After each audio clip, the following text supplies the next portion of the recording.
I'd like to see a strong economic plan in place to shore up the tax base and financial strength of the city.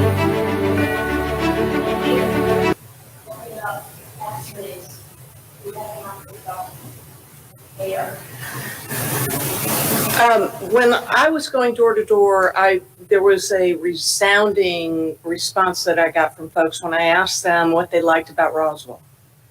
And what I heard was they loved our parks, our schools, our neighborhoods, and our diversity. Those were the 4 resounding responses that I got.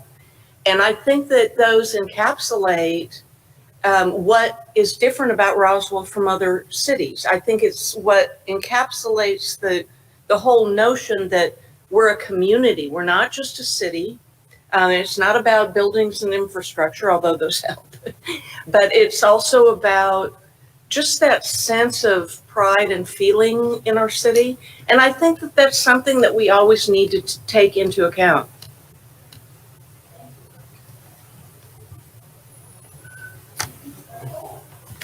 Sure. Well, just also the river preserving the beauty and our natural resources, and building upon the sense of pride that people have of being a part of the Roswell community and the sense of togetherness and taking care of each other. I think it's a big thing that we have to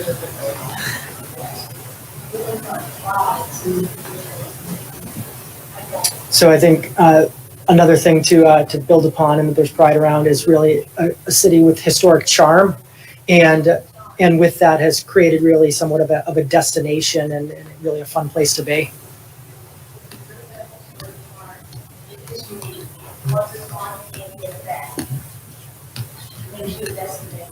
So we're having a little problem on this side of the room hearing all 3 of you since we're sitting under. Yeah, this is loud, and we can't hear you behind your mouth.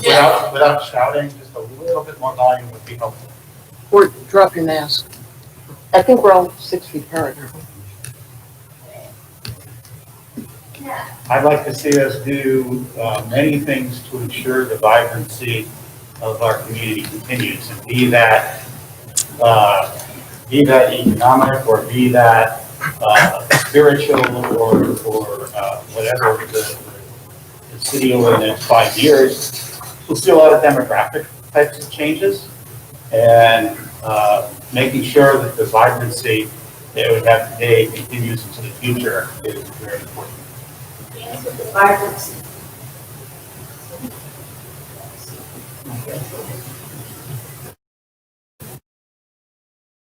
You want David and Snyder, do you want our input as well? Okay, for me, it's easy, to continue to build on our professional workforce, to preserve our talent, and to grow our future team leaders and retain them. That's a team. That's plan. So I think it's a high quality of services that the city provides, and people expect it within. It's hard to keep that level of service. High quality service people and expect. And so keeping that high level of service. Thank you.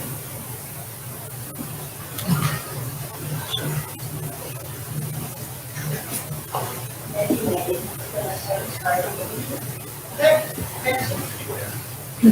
All right, thank you. That's a great start. We'll refer to this again as we come back to priorities, because obviously what you all just expressed is going to lead to what it is that we want to accomplish as we go this plan. So I wanted to just remind you about where we've been and where we're going. Phase 1, I will talk about that in a little while, and that was the whole public engagement phase of this project. We went from there to begin phase 2, and that started with interviews with council. So most of you have met, almost everybody has met either that or me, who did those council interviews. We interviewed the department heads as well about what really the We did a strength statistics opportunities for trend analysis. So we heard from you all, we heard from staff, and then we also did an employee survey. And we asked another 6 questions. We then held an executive team workshop, as I mentioned in February, reviewed the data with them. A lot of everything really that you're hearing today, staff had already digested and talked about. And so from there, they then developed an environmental scan during that workshop. We talked about what's important. Sorry, they talked about what was important to share with you all in terms of what's happening now in Roswell, what is likely to happen in the future. So you've got some trend data that we hope is helpful to you, and some other important information that should help going forward. So today, we are ready to hold in the City Council. I think it's important to note that those first 3 steps after phase 1 all happened in the central area. And the survey, before the survey closed right at the beginning of March. So a lot right in the work.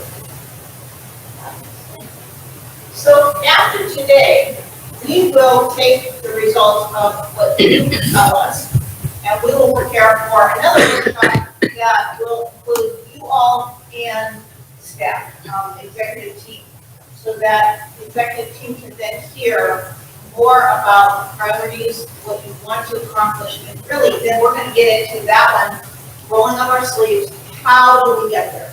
So we'll start, we'll identify priorities today. Next time we'll really talk about specific goals and then what you're going to do to reach those goals. And so that will be probably in October, right? Hopefully. Then management partners will draft the strategic plan. You'll actually get a document to look at and to review. Once council adopts the strategic plan, we will then prepare an implementation action plan that really sets out how those goals will be achieved. So that will be the culmination. And it will really be your direction, your decisions about what you want to see going forward. So that's where hopefully we'll fulfill this vision of what you want to do and how you want to get there. And that will really help direct your staff to make sure that they're focused on the priorities. The best case, not only does the executive team know all about this, but they're pushing it down so that everybody in the city of Roswell that works with the city of Roswell knows where they're headed, and everybody is really going in the same direction. Can I make a comment on that, Amy? Please. After we adopt that plan, our executive team's intent is to have each department then go through an evolution where they adopt their own internal 2-3-page strategic plan that's subordinate to the plan that we adopt. I imagine our partner organizations doing the same thing. And then I would like to have some sort of publication where every employee has some sort of pocket handbook where they carry around, they've got our mission, vision, values, and goals with them at all times. So they understand how important it is, and that's our mission, and that's what we're going to be working on. So that's my intent after we adopt that as well. That's all going to be internal. Yes, once you, I think that is important, once you, as the policymakers decide, then that goes internal, and then your staff will be really charged with carrying things out. The budget will reflect what your priorities are. The work plans, as Amanda just mentioned, will reflect what the priorities are, and people will be able to then show progress towards those goals. And I will remind you again that the 5-year plan, so we're not going to front load everything because you can't get everything done in the first 2 years, but those larger projects that you decide on or strategies that take longer will be maybe in year. You'll see that. You'll be able to see, well, in year 4, we're going to do X, and you will budget for that. Year 3, you'll start to budget, you'll start to plan your finances, all of that, and you'll see an entire plan that reflects what you want to accomplish.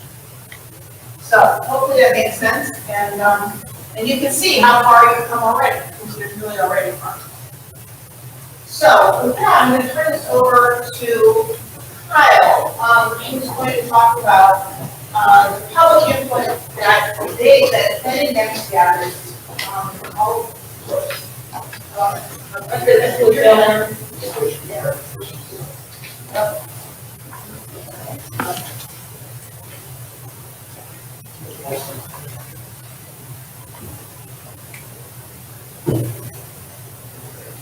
morning, everyone. Morning. Great to be back. Great to be anywhere. I don't know about you, but in the Midwest, the waves still kind of crashing.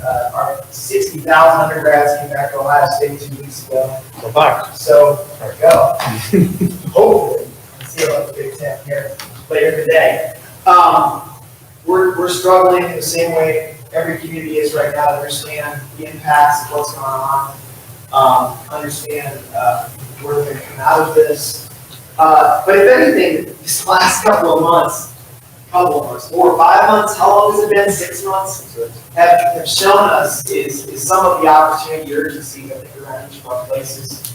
If nothing else, I think this moment has kind of ripped the Band-Aid off of some of the things that we've been dealing with as communities. And as we continued our work, Planning Next, Kyle May, across the country, one of maybe the interesting things I think that has materialized out of this conversation that we've been running here has become a lot more present in places. Who we are, where we want to be, some of our challenges, what we do about them, where they were hidden, have really come to the fore, I think, in a real way.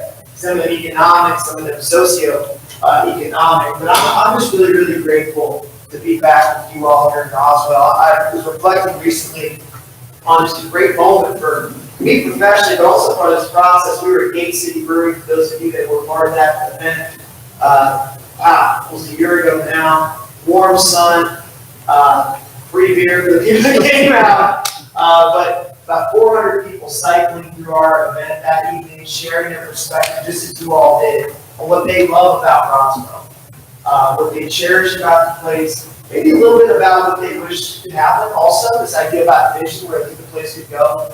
But that warm sun, a lot of people together, hoping that we do get back there. But in the presentation I want to run through is a briefer version of a memo that we distributed as part of the first part of this work, working with the community.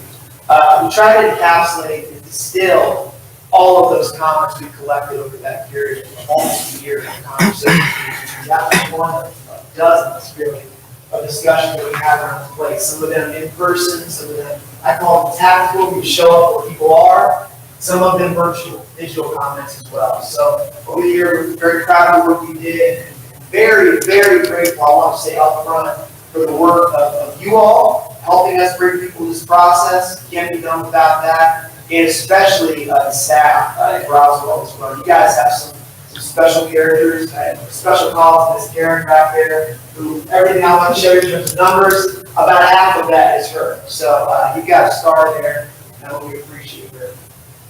When we got started in this work, 2 themes as burners here were part of our program. We wanted to listen and we wanted to learn. It's a bit of a two-way street because we wanted to inform the conversation a little bit as well. Say, here's where you are, Roswell. One of the things I think people in communities like yours don't always respect maybe or understand is that you are in a community of choice, right?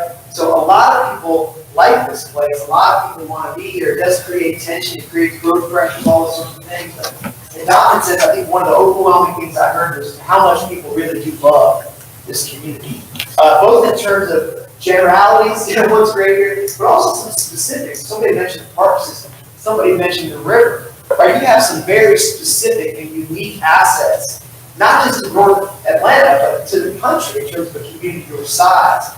And I got a lot of that when I opened up the door. We asked these conversations. The discussions we had, I would say, overwhelmingly positive. That's a great thing, I think, for you all to hear, just out of the gate. But we want to listen, we want to learn. Ultimately, we want to begin a conversation with the community, not in the sense we haven't done this before, because I know you've done great work like this, exposing planning processes to the community that's going to be affected by it. But we really wanted to develop some very broad discussion, broad-based discussion as well. And I think one of the things, last before I jump into the numbers here, another reason why you're to be commended in this work is that you didn't have to do this. A lot of communities do strategic planning. A lot of cities do strategic planning. Very few communities open up a community conversation first, and then do the strategic planning second. I think that that's the right way to do it. Don't get me wrong, that's because I do it professionally, but I think it's the right way to do it because you ask the people who are going to be affected by decisions first, what the decisions they would like to see made, but also because you're going to learn a lot from some of the things you're going to go through, just about how people feel about it. both in terms of general and specific, what they see are some challenges. And I think from the community's perspective, what's their vision for the future of this place? You're gonna have your own vision as a council, but what's the community's perspective about where they want to be 5, 10, 25 years down the line? We got started, put together Roswell. The first thing we needed to do was let people know that something was happening. That may sound easy, may sound small, but we need to differentiate this. It's kind of something a little bit different than the planning process we've done before. Well, another thing you're to be commended on, you've done a lot of great studies and plans. You understand your place and your position quite well from the data and the technical side. What we want to do here is make the community feel like they need to be part of this conversation as well. So when we got started, we had a little bit of a curve, a little bit of a mountain to climb, in terms of letting people know why they need to answer these questions, why they're relevant to them, and what it's going to be. So I think that's an interesting thing that a lot of folks in your community were really interested in knowing, like, well, what's my feedback going to feed into, right? Very intelligent community, very well educated. They want to provide feedback and something that they're going to see results in. So when we got started, we wanted to convene these discussions. We also knew that it wasn't just going to be a one-hitter. We were just going to have folks in room all the now. Reminding here, this was about our very first meeting. It was actually in this room. And was packed. We can't do that now. But at the time, was safe. Packed, great discussions, great small table discussion at the time. But we had those meetings across the city. Large, small, as I mentioned, tactical engagement with actually asking people. And of course, online feedback is a backstop throughout our work. So when I start to show numbers, remember that we had multiple channels that we're feeding into our database. And speaking of the numbers, when we really tally all this up, through all the work that we did, all the conversations that we had, around 2,100 participants in this work. People that, remember, chose to come to us, to share something with us, to get involved in this in some large or small way. They contributed just over 7,000 comments. And as I give this rundown, Mary Kirby says, I think in the summit, I want to remind you that the best way to understand what people said is to read the 7,000 comments. It's always going to be a little bit of my opinion, a little bit of distillation that goes on. But there's a lot to this. And it's a deep, thick book if you really get into it. But a lot of engagement over the time. A very important stat to me is we ask X questionnaire, every time we go into a meeting like this, how do you feel about the meeting? How do you feel about the engagement? Really important to me that people feel heard in this. To feel heard means that they know what's going to be done with the work later on. 99% of people that were involved with us felt like they were heard, or they were part of something here.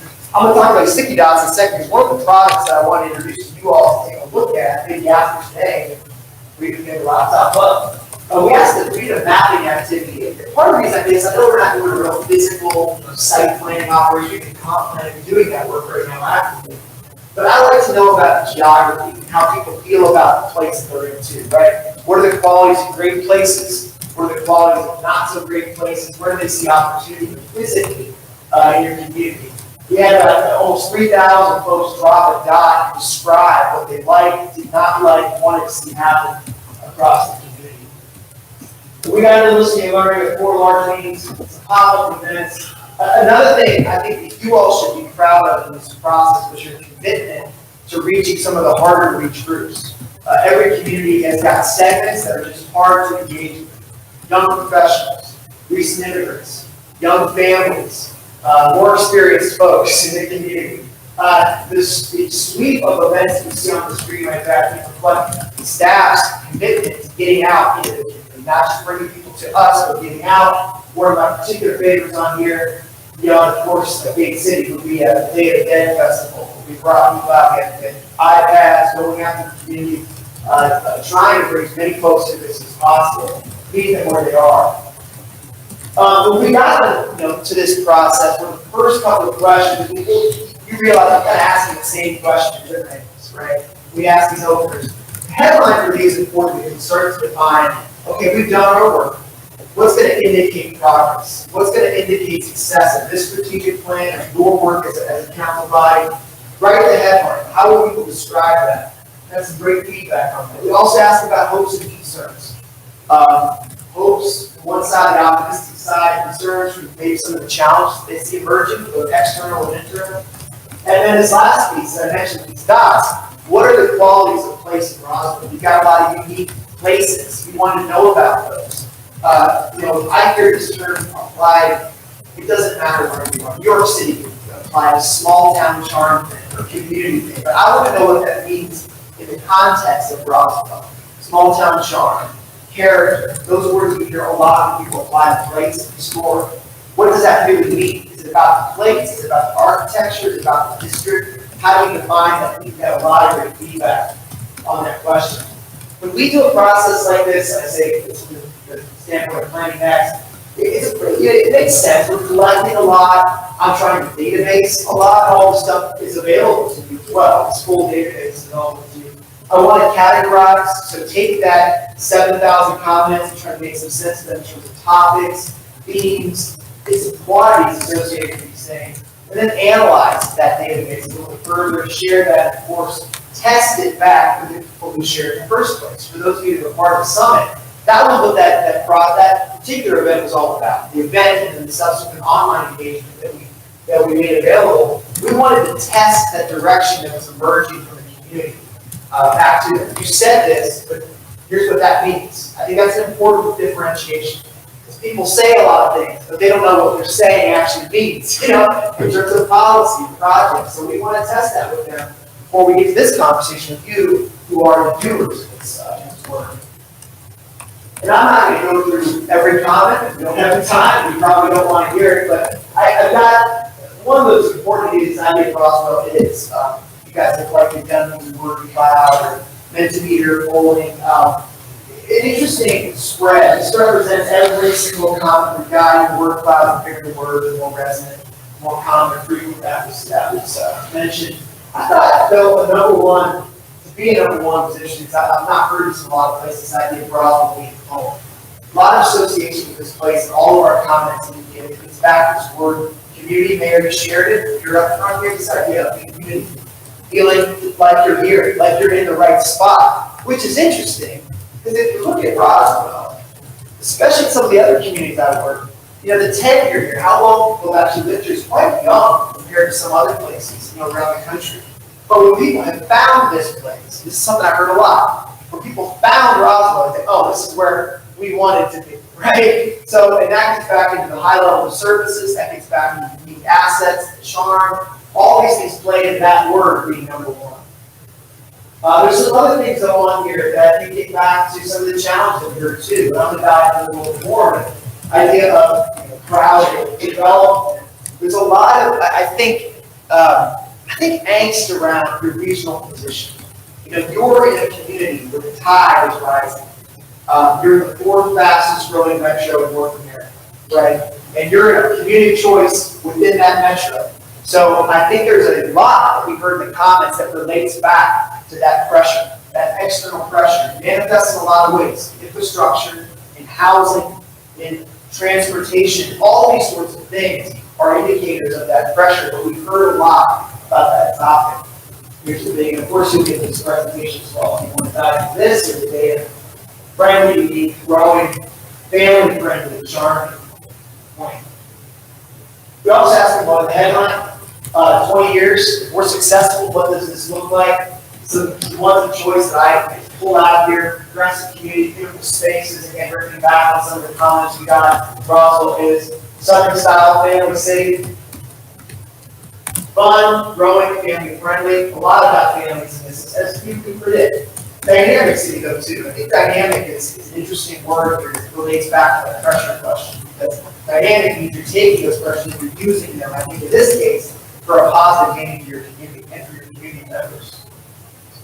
We also asked about your hopes and concerns, and I asked folks before we started this to consider a few different things. So I wanted them to think about their neighborhood, because sometimes the boundary of Roswell, you see it on the map, right? It's sort of a strange shape. It looks like it's got a tight belt, in the center. It's got the east side, west side. But I wanted them to consider their neighborhood in this case, right? Their place, their block, their street, whatever it might be. I wanted them to think about their mobility, how they get around Roswell, or how they get around the region for that matter. I wanted them to think about what they do in this place, thinking back to the parks. How do they use these services? What makes it a great place to live? What are the things that they're actually doing in the place? And how do you describe your community to those who aren't familiar? That's the airplane discussion, right? You're sitting next to somebody that asks where you're from. You say Roswell, they say, oh, Yale. You say, no, I'm from Georgia. And you describe what's great about Roswell, Georgia. I wanted to know about that from two sides, optimism and concern. We asked them about optimism. Well, it's actually pretty similar to what's on this board: community, place, green spaces, management, culture, and a variety of miscellaneous topics that are wrapped up in that. A couple of unique ones I'll point out to you about is could be anywhere. But one that's definitely not anywhere is this big management in the center there.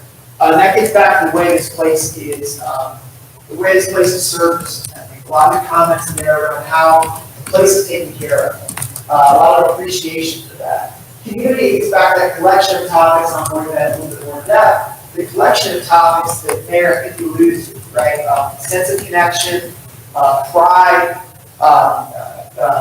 opportunity for youth and the rest. The people of the community, family-oriented atmosphere, a place where you feel connected. So you have the potential positive. Remember that the pressure thing was on people's minds. We talked about optimism, but at least all of us decide we can direct this energy. Energy is a good thing, right? It's an emergent thing for communities like yours. I work a lot in the Midwest, work a lot in legacy cities that have the opposite problem. Tide going down. The tide going up, people were hearing there's an opportunity to direct this for positive gain.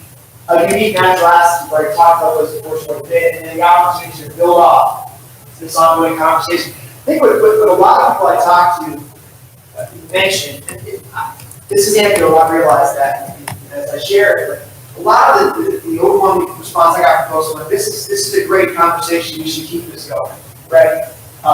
You kind of still look forward. I think a lot of people were happy to be asked the question and wanted to continue to be part of the discussion moving forward, trying to build this discourse. And I think it's a way to optimistic with that direction of having the discussion. On the other side of your point, concerns. None of this is going to surprise you. I think if we think about some of this from a high level, growth development.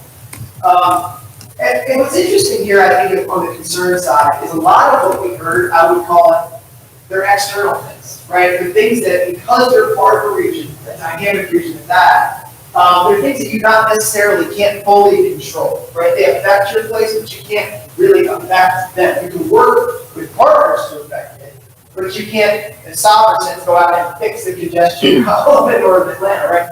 But growth development, getting around, this idea of having a unified vision, where are we actually all pointing toward as community members, as leaders, even within the private sector, so in terms of direct development, what are we working toward as a unified place? Concerns also around this idea of community and division, trying to become really, this idea sounds a bit flattering, the idea of being one Roswell, really feeling very connected, east to west, north to south, young to old, early tenure to late tenure. I mean, all those connections, physical and non-physical, were on people's minds because I think that they saw this and they didn't want it to be create a divergence. They don't want to create a divergence in place. Whether it's about geography, it's about the field, they want to feel like this is really one community working together. Prosperity and resilience is exactly sort of the economic condition of the community. How do we maintain, Christine, back to your comments here, how do we maintain a strong local economy that's growing, provides opportunities, all those sorts of things in the future. Developing growth pressures. I think when you think about concerns here, it's like, what this leave 4 outcomes. We want to make sure that what happens here creates good outcomes for our community. I think there was a realization and understanding that things are going to happen. You bought into a place that's growing. You bought into a community in a region that's growing, but we want to use that for positive gain. Congestion pressures, and this gets back to just the physical infrastructure and our mobility question. What does this look like in 20 years, right? I'm sure you guys have been on 400 before and wondered, what does the play out here look like? The growth pressures, the faucet's not been turned off yet, even amidst everything that's gone on for the last 4 to 6 months. A misalignment was critical, and I don't want you to look at that word and just think that's about government. Because remember when I asked this question, I wasn't asking to think about city council, or asking to think about the staff, the city. I was asking to think about the city as a whole. I think alignment here was really about all the sectors playing together, private, public, and philanthropic and nonprofit. How do we all work together to create alignment around what Roswell is and what it intends to become? And this last bullet, wow, did that become incredibly important right after we stopped asking this question. And a lot of, what's that word? revision, I think about the tenuous nature of our national economic condition. And the reason I'm stopping on this one is because there's a number of things that are mentioned here about the concepts around what's the future, and this is a more specific example, what's the future of some of our big box retailers? You know, if you're in a community that's growing and you still have challenges around that. Montgomery, Alabama, where I finished up a comprehensive plan, they've got 3 million square feet of vacant commercial space. 3 million. That is 30 Walmarts. And that's just really on 2 major corridors. So and one of those corridors is in a high growth, intense corridor. A lot of energy going in. The retail apocalypse is real, and I think people feel it. And when we talk about economic resilience, we're thinking about what is the next chapter for some of these places and spaces. How do we continue to make them productive, prosperous, and beneficial to our community as a whole? That's on folks' minds when we talk here. I mentioned the mapping exercise. We asked them to think about 3 angles here. Strong places, places with great qualities, areas that they're concerned about, places they're concerned about, and lastly, areas of opportunity. The third one kind of blends the two. That's intentional. Just kind of attacking different angles. Red and green, yellow, you guys have probably done this exercise before. So those of you guys that see the bell, and there in the middle, right bell. We asked them to look at Roswell from the top down. This is about what we got. I know that's hard to see, but I'm not asking you to dive into specific dots. I just want you to see the array. And I also want to remind you, on our website, we've actually got a dynamic map. You can go in, zoom in, look at every one of these dots if you'd like. I said for green, I said for red. Just take a look at what folks were saying within each of these comment spots. The composite map, 3,000 dots. Clusters always start to emerge before they do because people associate certain places positive, negative, or see opportunity. Some things that really jumped out here on both sides of the spectrum. Kansas Street, thinking about dynamic central space. What is Roswell? That a lot of people are answering Kansas Street. Or an open bridge road. This gets back to the external pressures. What can we do to even if it's slight, improve condition, efficiency in that spot? And the riverfront parks, things that really started to light up. We saw strong places, Kansas Street, the words here, vibrancy, activity, character, positive change, organic change in some cases as well. I know that this industry has taken a hit in the last few years. God knows what's happened in Columbus and in my neighborhood.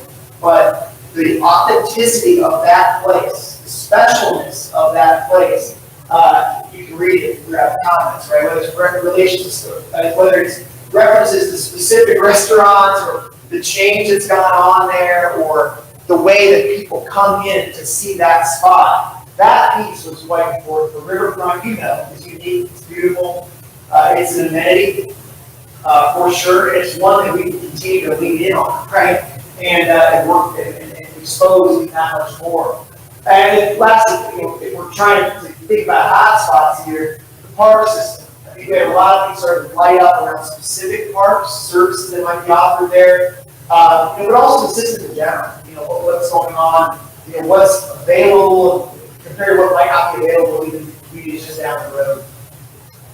Areas of concern, I'd say in our map here gets back to the sort of external versus internal questions, challenge that we have. Major corridors were an area of concern. And this is something that might be a little bit more internal, in the sense of how do we appoint those places, make sure that they're efficient, but they're also, from a aesthetic perspective, additive to our place. They're not just conduits, but they're actually part of our community as well. The pinch points and the congestion points, some areas you're actually doing work on the whole Bridge Road, you're actually having a lot of work. And I think this gets back to, on the concern side, the need for constant communication about the work you're doing. GDOT is not the easiest group to work with. For those of you that bless you have, they do great work, but they're busy. I think the last thing that they're trying to do is go out and communications plan around how do we tell people we're trying to fix the problem. So in a lot of communities, Athens is a great example where I work. That kind of gets the community's role in this, about how to tell folks about the fixes that are already actually underway, at least the temporary fixes that are underway.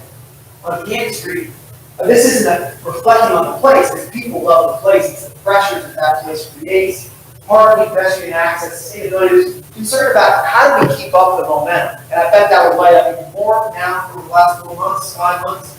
But how do we keep up this momentum and make sure that every year it's a slightly better and better and better place for us? Because I think that they see Southern constellation of cities. You guys now have a lot of really proximate, great examples of created, amazing places. You don't have to go far. I mean, Asheville, Greenville, you guys have all heard the story. Those places were like that 10 years ago, right? And they've changed. And I think that what folks are seeing here again is a lot of comments were related to external, what we maybe could be doing here. Not all it's going to work, but I think that they're all good ideas to consider. And lastly, areas of opportunity. I don't always ask this question, but I thought it was pertinent here just because of a lot of the angst around the external pressure. What can we do? Okay, if we're going to take this energy and apply it in a way, what can we do? And, cancer continues to come up, and it came up again here. I think because it's where people associate problems. I think that's the center of gravity. You know that, where the ground community is. But it's about building on success. Riverfront really lit up here. And in this case, it was about applying some of those lessons from around southern states, really around the world, to this asset. What can we do to keep communities even further? New amenities, new access, new cleaning efforts, all this sort of stuff, where we can make this even greater asset for our places. And number 3, this relates back to concerns, opportunities around these retail areas. For the last 50 years, we've built commercial in America in a very particular type of way. On one hand, it's created a pretty profound challenge, only 3 million in Montgomery, right? On the other hand, it's also reserved a lot of space that actually becomes kind of an interesting opportunity. And I think that's what a lot of folks are saying here, is that even though we may have some struggles, and you're not alone in this, and actually you're less on the acute side of dealing with it in terms of major challenges, but when folks are bringing this up in the retail areas, we're thinking about, well, what's the next chapter for this space? Not necessarily the building, but for this space. And I know that you all as leaders have dealt with this discussion a lot, over the last 3, 5, 10 years. But it's on the community's mind as well. So main takeaways. 2,000 participants, 7,000 comments, a lot to say. I'd say in the center, if you ask about Roswell, there's a few things that started to come up, really bubble up for me. This isn't data, this is more intuition, this is more about how I read it. Regional pressures, how they affect this conversation, the one that you're having, the one the community's having, the external versus the internal. Good problem to have, hard problem to solve.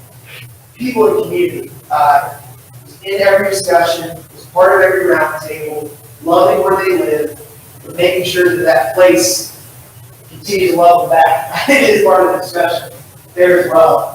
Vibrancy. I heard someone mention that word, maybe it was you, Matt, earlier on. Vibrancy, another hard word to define, but when we think back to some of the quality places in the docks, you start to see what that's lighting up in your community. You've defined in a lot of ways what your quality places are. I think through that activity and through other conversations. So leaning into that vibrancy and maybe finding ways to create nodes of that vibrancy in other places as well, so that it's spread across Roswell. Authenticity and identity indicates that you are a special and unique place. That was another word that was mentioned here. Among the suburban sprawl of North Atlanta and Atlanta as a whole, Roswell is quite unique for actually having a story, an origin story, right? You've got a history.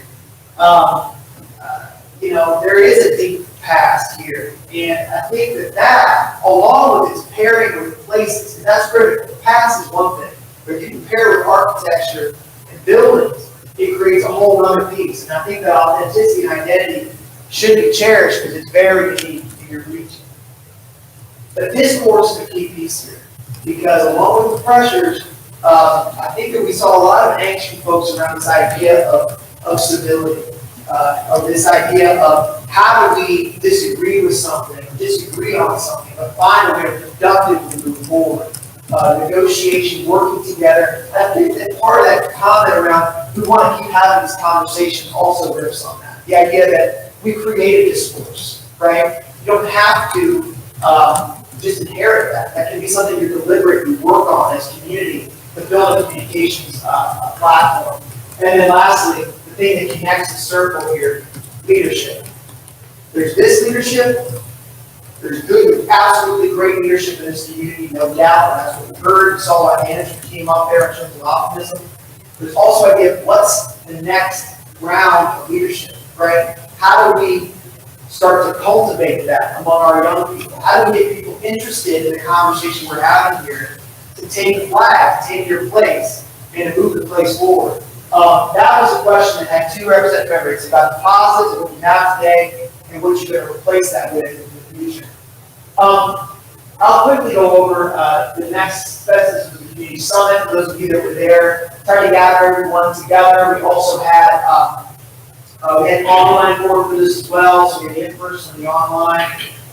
We asked folks that came back to us from the summit to kind of think about everything we've heard and try to take another step. So again, we say what you said, this is what you meant. We try to get in front of them with some of those things around what they meant. The way we kind of do this is I like to take it, pull it into a couple statements. The idea of this vision. Remember, this is the community's vision, right? So this is representing what we heard from folks along the way. We got some great feedback to that, which led to statements split around here. Again, this is the community's vision, but the idea that you choose in Roswell, you choose to nurture vital, diverse, verdant city, verdant, getting back to greenness. I had to look that up, by the way, so. What's that? I had to look that up, so, yeah, we Right, made yeah. Right, that word actually, strangely enough, you're very well educated community, I will say, came up a lot, because it is the greenness of your place. I mean, it's all those assets. It's not just about the river, it's about the canopy, for goodness sake, right? The trails, what you got in place, you're committed to that, you're nurturing that. We celebrate unique people and places. You recognize your special history and your authenticity. You expand opportunities for youth. This is something that we added based on the feedback from the vision. And a lot of this can change a little bit, but it's the idea of youth, right? Those coming behind you, why are we doing all this work? Really, why are we doing all this work? For those that will inherit it, right? We are welcoming, we're safe, and we're beautiful. We choose Roswell as home. We remember home from earlier on. Home was the key word. And this is a very high level. What we wanted to do then was dive in a little bit more out of the pool of feedback, kind of set up. Remember, this is to help you, this is to help you think about some of these things. I'm not trying to impose this on your discussion today, but we tried to take out what we heard around 11 value statements. Some of these rank, we asked, do you support? 0 or no support, 5 full support. It's not. It does give us a quick reflection of how people feel about some of these statements. Youth really ranked high. And I'll go through these one at a time. Youth, quality education, well-being. Again, why are we doing this? Why did we choose Roswell as home? We chose it because we see great opportunities for our children, our families. Protect the natural assets like the riverfront. Really hearing a lot about the river today assets for good reason. Sense of safety, well-maintained, robust park system, the central community assets, a really high score.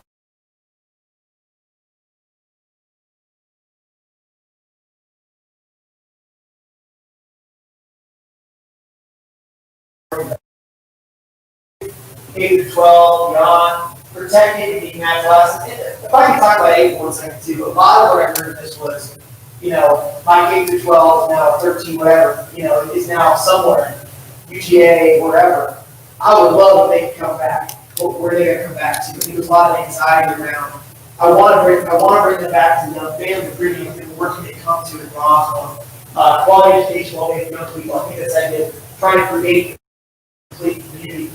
Natural assets, nation-leading robust park system. You saw these things already reflected. Safe community. Thanks to our public safety departments for living and getting around. EFG, lively, well-planned community, spread across the city, I think lively. Again, getting back to the programming in the places. One thing I've been really, really impressed with Roswell is not just the fact that you have great places, but you do stuff in them. So many communities just get the first part right. They sign a big contract, the landscape architecture firm, developer, they build out this place, and they don't do anything with it. That's all we have the story, right? You're a lively place, and people notice that. It's scored very highly. Support the cultural assets, celebrating history, arts, and festivals, inclusive approach to community discussions, shared interest and understanding, the discourse question. Strong and resilient local economy, another important value that grows out of some of the conversation. Proactive, responsive, and communicative governance and planning. Two-way communication, proactive, leaned-in leaders that are responsive to what's going on in the neighborhood and the city as a whole. Great places, and then safe, efficient mobility choices. And then again, this is the internal, right? What do we do with the things we can't control? Well, we create safe choices, keyword choices for folks within Roswell as they move around our place. So I just want to take a chance here to just really thank you all for this opportunity to know your communities. It really has been a pleasure. You've got great community members, you've got great leaders that are guiding this place forward. But it was really an interesting set of discussions. Getting to know this part of Atlanta, getting to know your community. But I would definitely stop there at the program meeting and see if there's any questions just about this aspect of the work and this conversation that we have.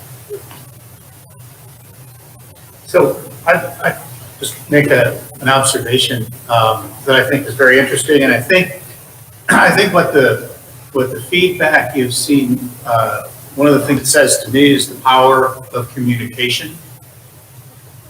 Be it social media, be it mass media, be it traditional media, whatever version of communication you talk about, you can see what is and what isn't communicated through some of those results, and what feedback you hear back. Just thinking about a year ago versus this year, right? You would see some fairly large changes in some of those responses. And so I think the other piece of it, Christina and I have talked about this a few times, if you put the financial commitment to some of those comments, right? If that was part of your communication, you might get different responses back. Why I bring this up is one of the things that I would hope to see come out of all this is how and what we communicate. Because how and what you communicate obviously is heard. Yeah. Well, let me riff on that for a second, Max. I think a couple reactions. One, for a community like yours, you all do a pretty good job of communication. I think on the other side of that, though, there's a refrain we get. It doesn't matter where I am in the country. It doesn't matter if I'm in Muncie, Indiana, Mobile, Alabama, or right here in Roswell, is that we did a plan that sat on the shelf. Right, you've heard this expressed a lot, right? You've heard it expressed this word. But that might not always be the case. I think what we're doing, we don't communicate the wins that have come out of that effort, the wins that have come out of that planning process, or what that's led to in terms of your community growth or change. So what I heard a lot of is that this idea of, I like being asked the question, this is great, and I would love to continue to be part of the discussion, Matt, later on, for sure. And I think it's that continued, it's important because as you learn more, right, it may move your thinking in a direction one way or another. So that education, right, is I think something that's important for us. And I think that we've got to remember that in doing this work, you're trying to nurture a relationship, right? And it could be, and it can be a sticky thing. Like, this can be something that attracts more people in the discussion, but you got to make sure that as we move forward, this work, we've got emails for them, right? So finding a way to connect them back to the fruits of their labor as part of this work is really, really absolutely critical. And the other point you're getting to here too is this idea of limited resources, long wish lists, right? Like, here's what we financially think we can do, or our capacity to invest in. Here's the wish list from the community. And I think that in this work, as it progresses, there's probably a need to communicate position, right? But also think about what are our priorities. We've got this list of, I call them actions, right? Projects, policies, and programs that we could be doing. We know what that investment level is going to be. You got $100, how would you invest that, right? These came out of our discussion. All these are menu items that support that vision and those values, but we can't do them all, at least not this week. So how do we prioritize, rank these to say, if I have $100, I'd spend 50 of them on parks and trails, right? go down the line. Yeah, absolutely. Communication is great. But I think that's first. My takeaway from that is, this was over a year ago. The optimism, and almost all that was awesome. And I love we have some issues, but here are the great things about the city, and communicating those wins and things that people, and I think, and I guess my question is, in most cities you go to,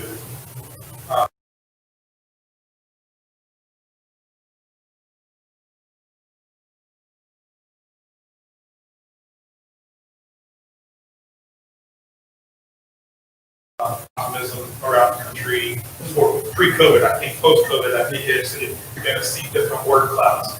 But I think before this, and we can return to some optimism on where the city is and where we're going, because that was refreshing amid where we are in reality right now. So I guess, so that makes sense, like, if you have like a meter, like optimism, concern, like meter where you guys are at relative.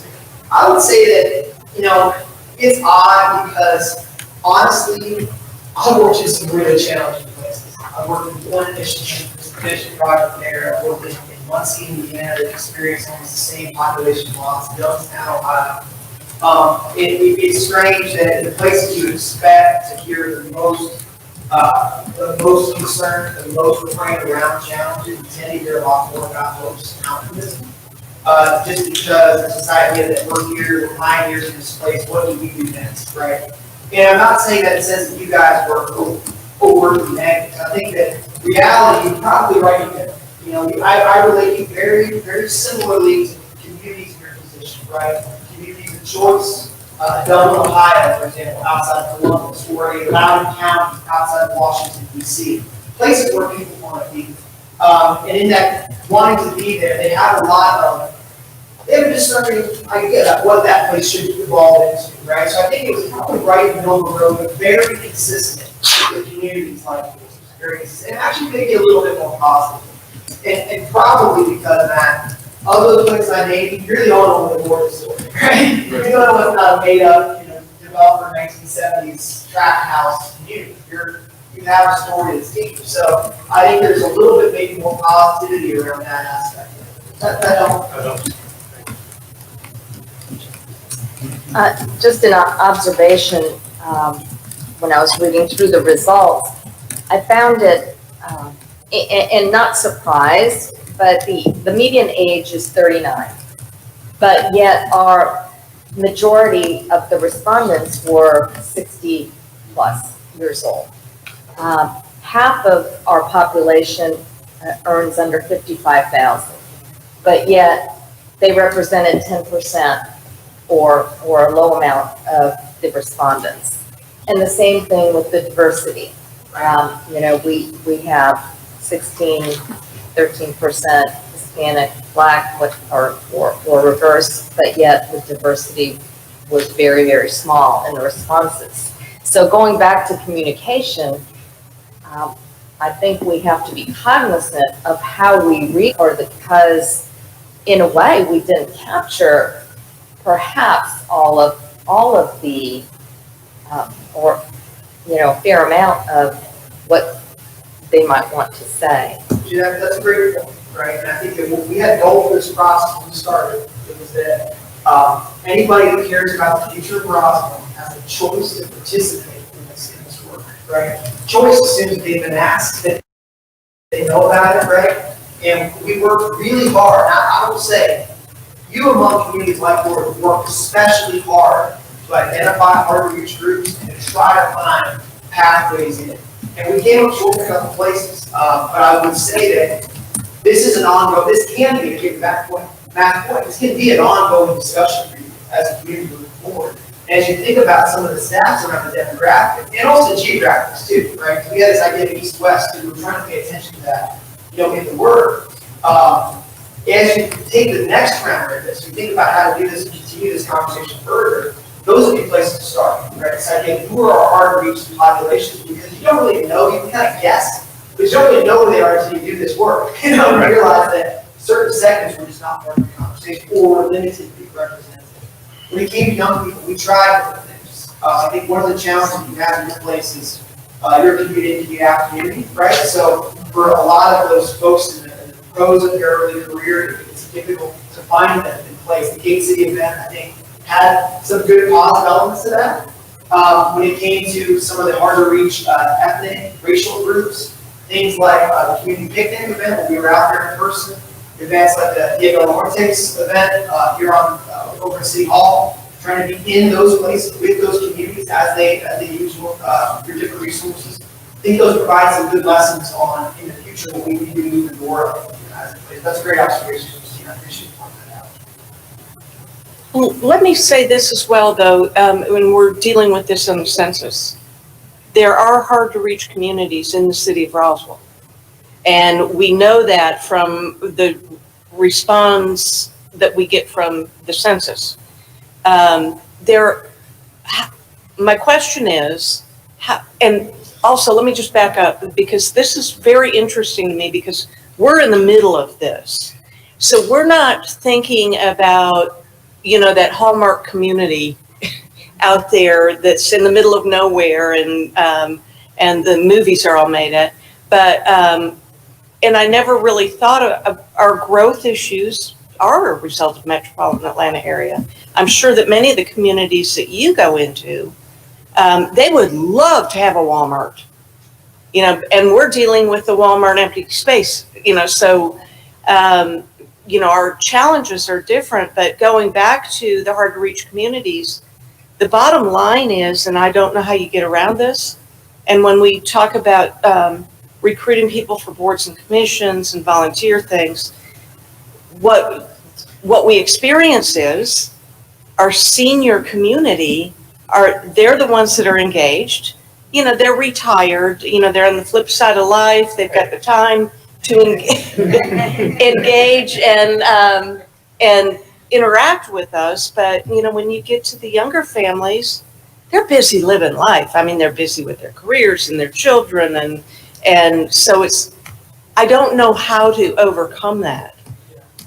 Well, I think that if there's one lesson I can apply in here with another part of Georgia, when we did this work in Athens, we had the same exit questionnaire for Christine to understand what that was. That's a very diverse community. Athens is UK, right? There's a lot going on in Athens. Very hyperactive place. A lot of champions, you get those. When we did the work, we got done. We had the plan, we were done with the work. We still realized that one of the profound actions of that plan was to keep the discussion and keep working to engage hard to reach groups. Because, for example, the Hispanic community has grown exponentially in Athens over the last 20 years, but they've grown in a very oyster way. They're clustered, the community's hard to tap into. We tried a number of different avenues. It just didn't work through vision. It needed to be part of a deeper, richer attempt to build trust, to build entry, and demonstrate the opportunity to get involved, right? And I think that sometimes that goes a little bit beyond the campaign and doing this initial engagement, but it definitely should be part of your action set moving forward. Yeah, you continue to identify them and lean into those groups for absolutely. I think I have time for one more question. Okay. Yeah. One of the things that really struck me as you went through the strengths and weaknesses, areas of concerns, is the old adage that within every problem lies the seeds of its own solution. I think when we're looking at the optimism and the opportunities and resources that we have, and then all the concerns about growth and development and where we fit within the region, and how we can preserve that authenticity and create a unique identity for Roswell. So I challenge us to look at these weaknesses and try to figure out how we can use the strengths to address this as we move forward. Absolutely, right. That's a great point. I mean, I'm in a community right now in Indiana. I'm not saying this to make fun of them. I would say, hey, but they've been actively recruiting Target. They've been working with Target Corporation for 15 years with Target. And I don't mean Target, but more of a specific example of things on here. Only because that's the corporation they've been working with. They're not growing, they're doing the opposite. But they are this retail, or this retail black spot for a lot of things. And they have the opposite problem, right? The energy is leaving out of it. They work so hard to bring that thing in. They don't have the opportunity to find where it goes or what it looks like or, any of those pieces that I think you have the opportunity to control, the opposite of the problem. And one of the reasons you see red, green, and yellow kind of on the same spots, I would encourage you, if you get a chance to check out the map database, just to kind of look at, because you see people attacking these spaces from 3 different angles, like anxious about what can happen, seeing opportunity, but also revealing it is an opportunity for green dots as well. So anyway, I think there's a lot of positivity in that. There's also a need for, a little bit of definition on exactly what they mean by certain things.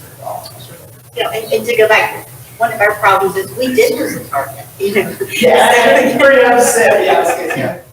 So, how do we address that? How do we redevelop after that? And drawing on some of these strengths to address the weaknesses that exist. No doubt. I'm getting the hook. So I appreciate this opportunity. If you got any follow-ups with me on this process, you have my contact information. We'll follow up with you. Thanks, everybody. Thanks, Kyle. Thank you. Oh, of course. Kyle, thank Yeah. you very much. No problem. Hey Kyle, before you sit down, the Big Ten just voted to start the season in October, so you'll be Yeah. okay. Kyle, they haven't had champions in Athens since 1983.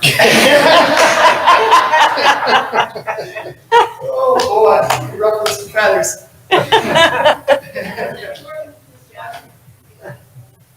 was an important discussion about all of the community engagement and input. And moved right into, and I'm on page 4 in the report, page 4.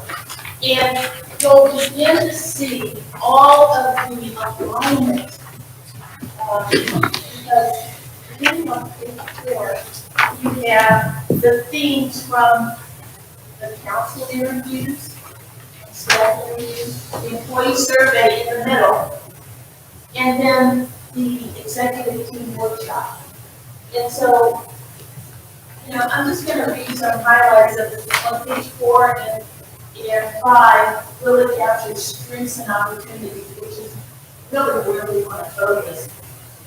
Access to the Chattahoochee River, parks and recreational spaces, great schools, close-knit community, dedicated staff, strong, stable neighborhoods, safe community, historic district, historic qualities of the city events and programs.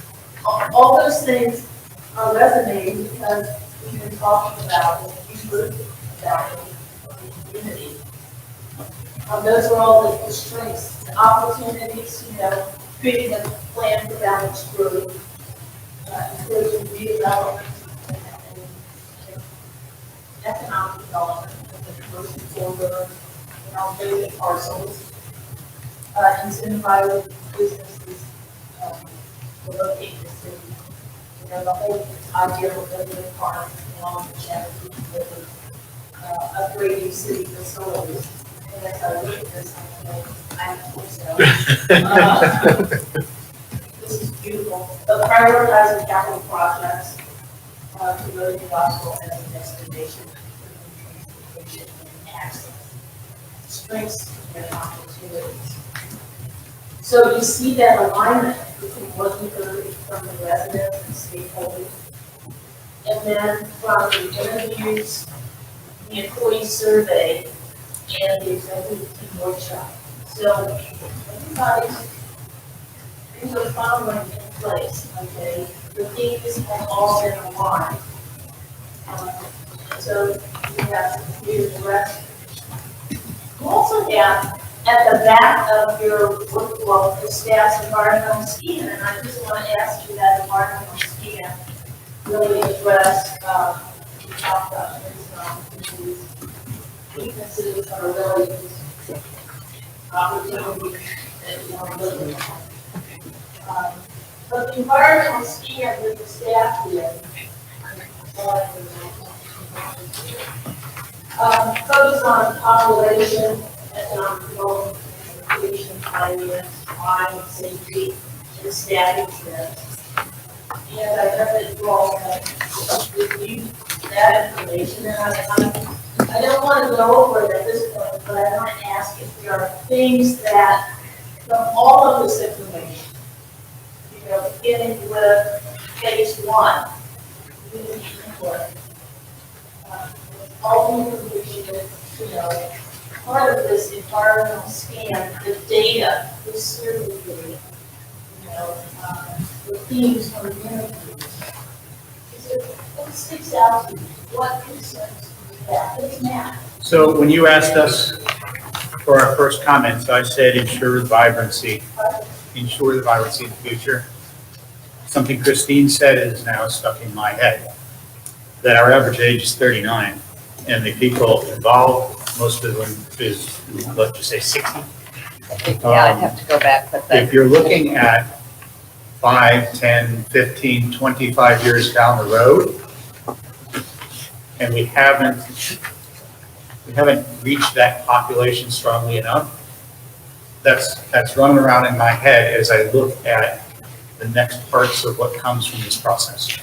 I'm not saying this is wrong, I'm just saying as I vision into the future Yes. and try and ensure vibrancy. And here's an example, if you put blinders on me and asked me this question 10 years ago, and you said, what kind of commercial retail would you want? I'd say I want more Targets, I want more big stores, right?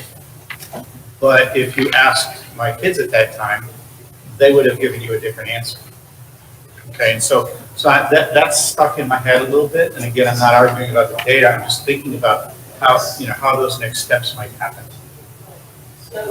So what I'm hearing saying is, keep computing this vibrancy, but then also getting the answers and defining that vibrancy moving forward in a multiplicity of ways with all the segments of the community and reaching those segments, because the survey shows that we only reach, in the data, we only reach a portion of that. I think what I'm saying is it's okay that we only reach a portion of it, to the extent that we then have to weight those responses a little bit differently perhaps, because in 25 years, I mean, I probably, if I'm here, I'll probably be off Green Street somewhere. For those of you who know what that is, I'll probably be at the rehab center. So my thoughts for 25 years, right, are way different than those people that we did reach who are in that younger age group. And maybe there's a weighting, maybe there's a way to tease those out a little bit, so that we understand that more, and instead of having to stop and get data. That was actually an interesting point. One of the things that we did, I did, it's not really part of the presentation center, but we did segment a couple of times for different groups, like segment for certain ethnicity, segment for young people. Did that, I think, for younger people, based on around a couple of events where it really skewed quite younger, I think, and also professionals. And I would say, I mean, generally, the feedback is quite consistent, I think, even across the board, but what you're saying is, I think, is that some of the definition of these terms, like vibrancy, might be different, from certain age groups versus others. I think that's something that would be fun, that we can look at in deeper, is like how they define that term. Just to see if it skews the answer at all. Yeah, that's something we can definitely do. Other comments? One thing I'd like to point out is the fact that it's good that our average age is 39 in Roswell. That's good news. That means we're doing something right, because we're attracting young families. I don't have any statistics, but we all know as elected officials that we lose our young people when they want to be in a hip and trendy part of Atlanta. But when they start their families, they come back to Roswell. And I think it's great news. I think it actually tells us we're doing something right, because folks that are 39 years old wouldn't want to live in this community if we weren't doing something right. So I agree with you that we need to continue to reach out to this segment of the population and, draw a bead on that. But also I think we need to look at the positive aspects, which is we're doing something right, or they wouldn't be living here. Another thing I'd like to point out is with the 39 median age, we're constantly being told here in Roswell that our young families can't move back to Roswell because they can't afford it. Well, guess what? They're here, they're affording it, and we all know from personal experience that, you know, you go back into some of our more established neighborhoods, and you might have an 80-year-old living in this house that's been there for 45 years, but then the next house is a young couple with a young family, and they're working to fix up their homes. So I am seeing a lot of good news from what I'm hearing here today.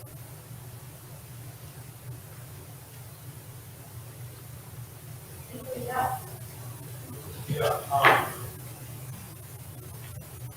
I think that,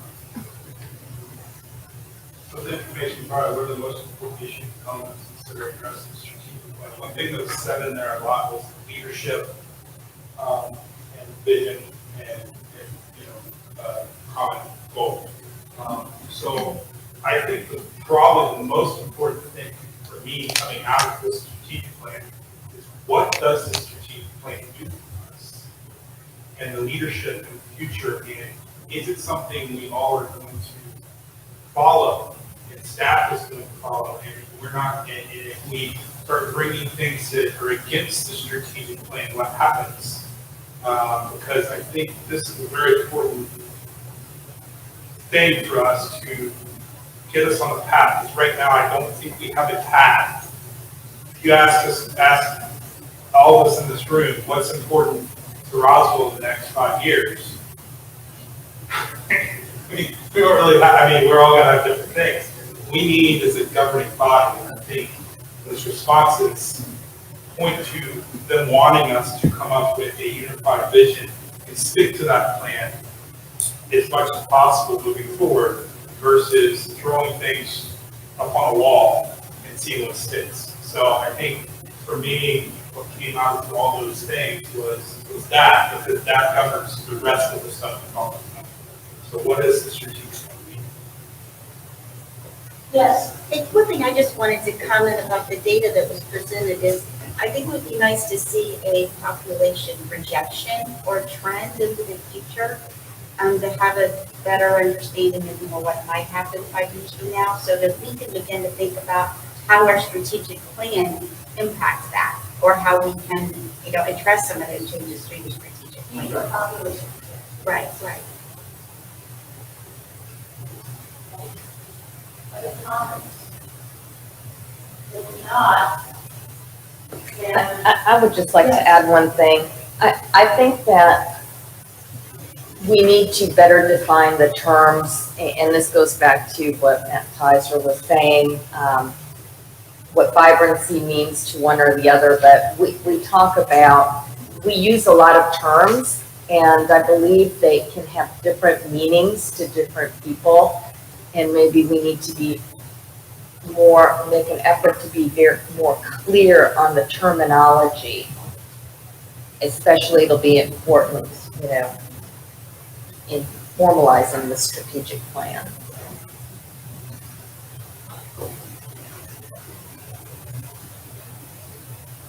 finding the key terms and that everybody is on the same page. Yes. So I think I've heard some interesting things, and I agree with Councilman Judy that I think if you were to ask, you know, each elected official, what do you feel is the most important need, challenge, whatever it is for the next 5 years, I think we'd probably come up with 7 different answers. And so I think that's the value in coming up with a strategic plan.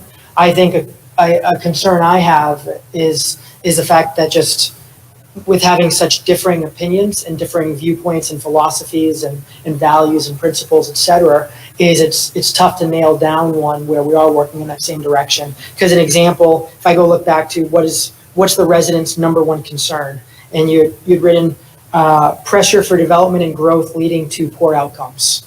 And so that's something where okay, pressure for growth is that's clearly a concern that residents expressed.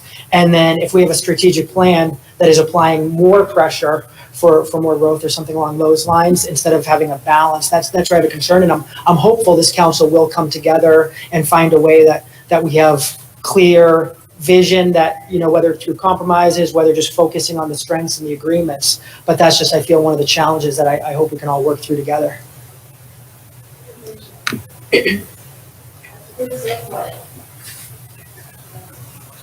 Amy, and she's gonna take you through, we're gonna take a break first. Take a break first. But she's gonna take you through that part, the vision and mission, values and priorities. And we're gonna create some consensus, find some consensus. We do 10 minutes. I have on my standard 10:37. Let's go to 10 of 11. So 10:50, a little more than 10 minutes.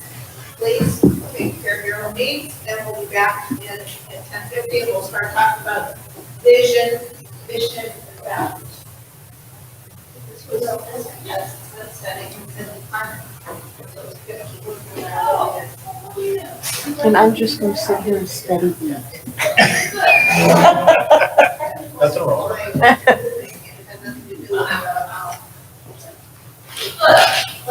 Great. I'll talk by this. Gary, Yes, ma'am. I have some feedback of people.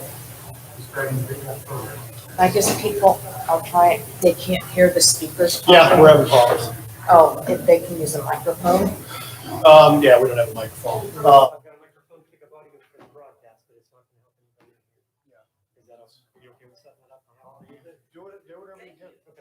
And they can't see the slides, that's all. Very important.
on the screen is also in your workbook on page 11. If you made some notes, we asked you to think about this. First off, I just want to mention the vision statement really is about the future. It articulates what you want to be. It should be an aspirational statement, whereas the vision that we'll talk about after this is really about what you do, and it's an expression of what you do, how you do it. So we're trying with the vision statement to be aspirational and to express what you hope you could become. And what you see is you had a vision statement, and that's expressed as the current vision. It says to be a vibrant riverside community, connecting strong neighborhoods, preserving our rich history, celebrating the arts and culture, and cultivating the entrepreneurial spirit. And during the executive team workshop in February, the executive team put forward a slightly different version for your consideration. And that reads, to be a vibrant community, connecting strong neighborhoods to the river, preserving our rich history, celebrating the arts and culture, and cultivating economic vitality. So you can see just a few changes that reflected what the community values were from public input and what the executive team members felt would be just, I think it was getting to your point, Christine, of trying to really define terms a little bit better, I think. So the entrepreneurial spirit, for example, they felt was important to say economic vitality. You can see subtle differences. But the key is that you, as the council members, get to have your say. So it could be one of these, or it could be something different. And please. I just have a question. I found it interesting that there was a note that almost 70% of the respondents didn't want to change it from the original one. Yes, yes. And you know, that's sometimes, I mean, when you're presented with something, say, yeah, that's good, check the box, kind of, that's that. So really, you don't have to change it, obviously, but you've got two choices, and often. So they weren't given the choices? No, they were not. They were only given, the question was, does the current vision statement represent what you think it should be? That, yes, there was not another one at the time. So really, it's totally, again, up to you if you want to make any changes to it, or if you want to keep the current one, if you like what the executive team suggested, or there may be other changes. So I just want to add, so this is the part about when we ask questions, because we ask a question and we get an answer, but then we didn't give them we didn't phrase the question in the way that we were really looking for an answer. Because if 70% of it want to keep it this way, why are we going through the effort of changing it? Well, that's right. Well, 30% did think there was something that could be added.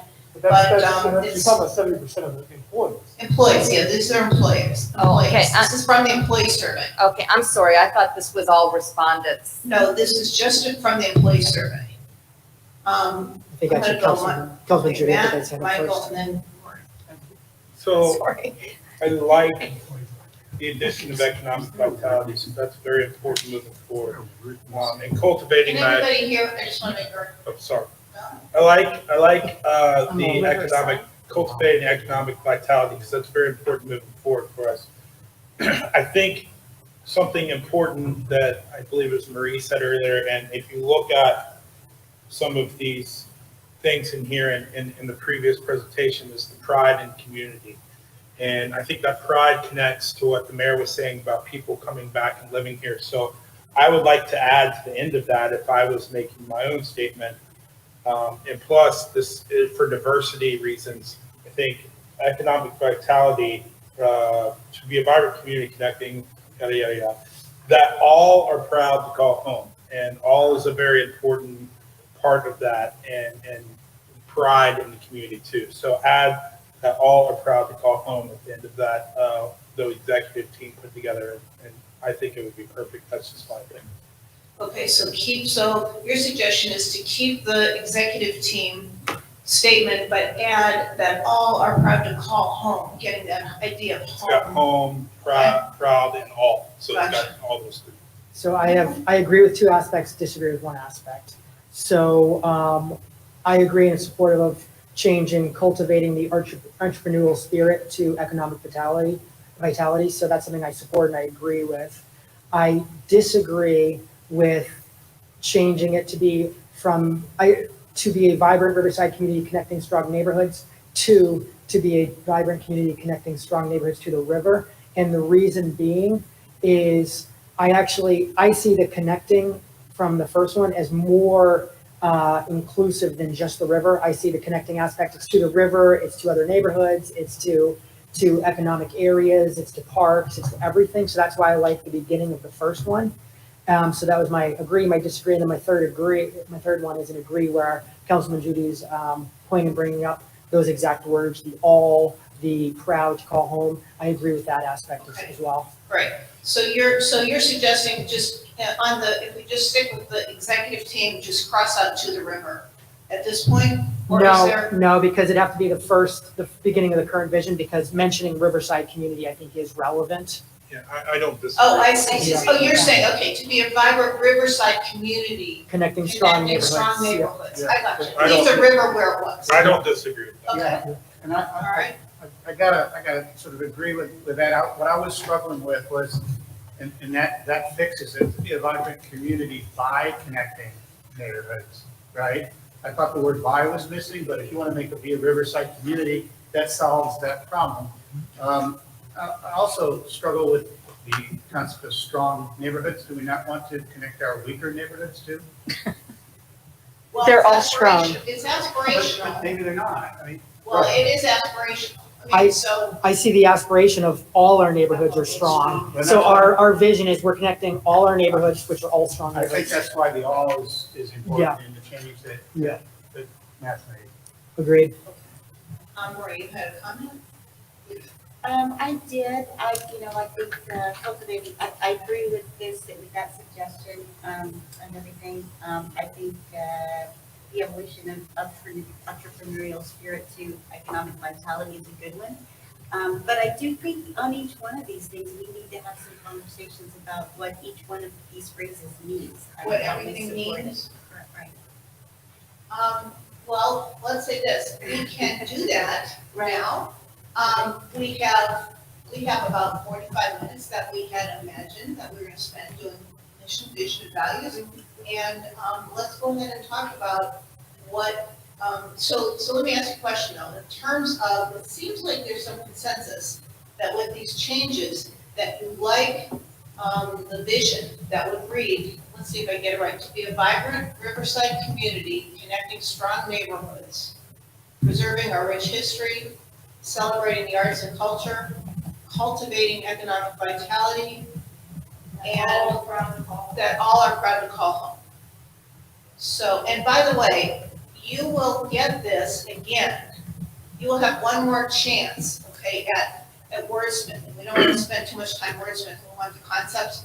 But at the next workshop, you'll see this again. And if there's any consternation between now and then, we can bring it up again. Where we would like to think that at the next workshop, we almost check the box on this. But I don't want you to think that you're over and done with. But to Marie's point, let's spend a minute or two talking about what this means. I couldn't hear her, so I have no idea what we're talking about. What we're talking about is Marie said that she felt that it's important to spend some time talking about what each of these phrases mean. Oh, She's okay. good with what's there, but just as we heard earlier, when Kyle was talking about, I think, what things mean to people, your suggestion is that you want to talk about what this really means. Yes, and if the exercises will take us through that, I think that's, if the exercises you have planned will take us through that, I think that's fine.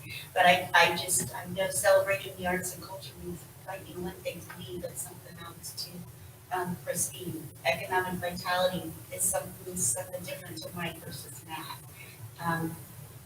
as well as all the residents.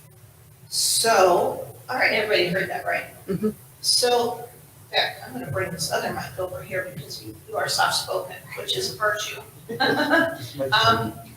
And so what I would say is that as we talk about what your priorities are, we will be able to talk about some of these issues.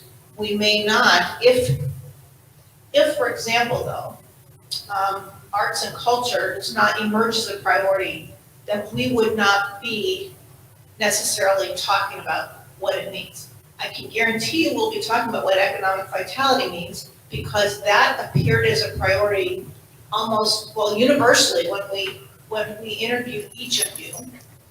And it means different things to each of you. So if you want to have patience till we get to the priority setting, but that did not come up, your example of arts and culture.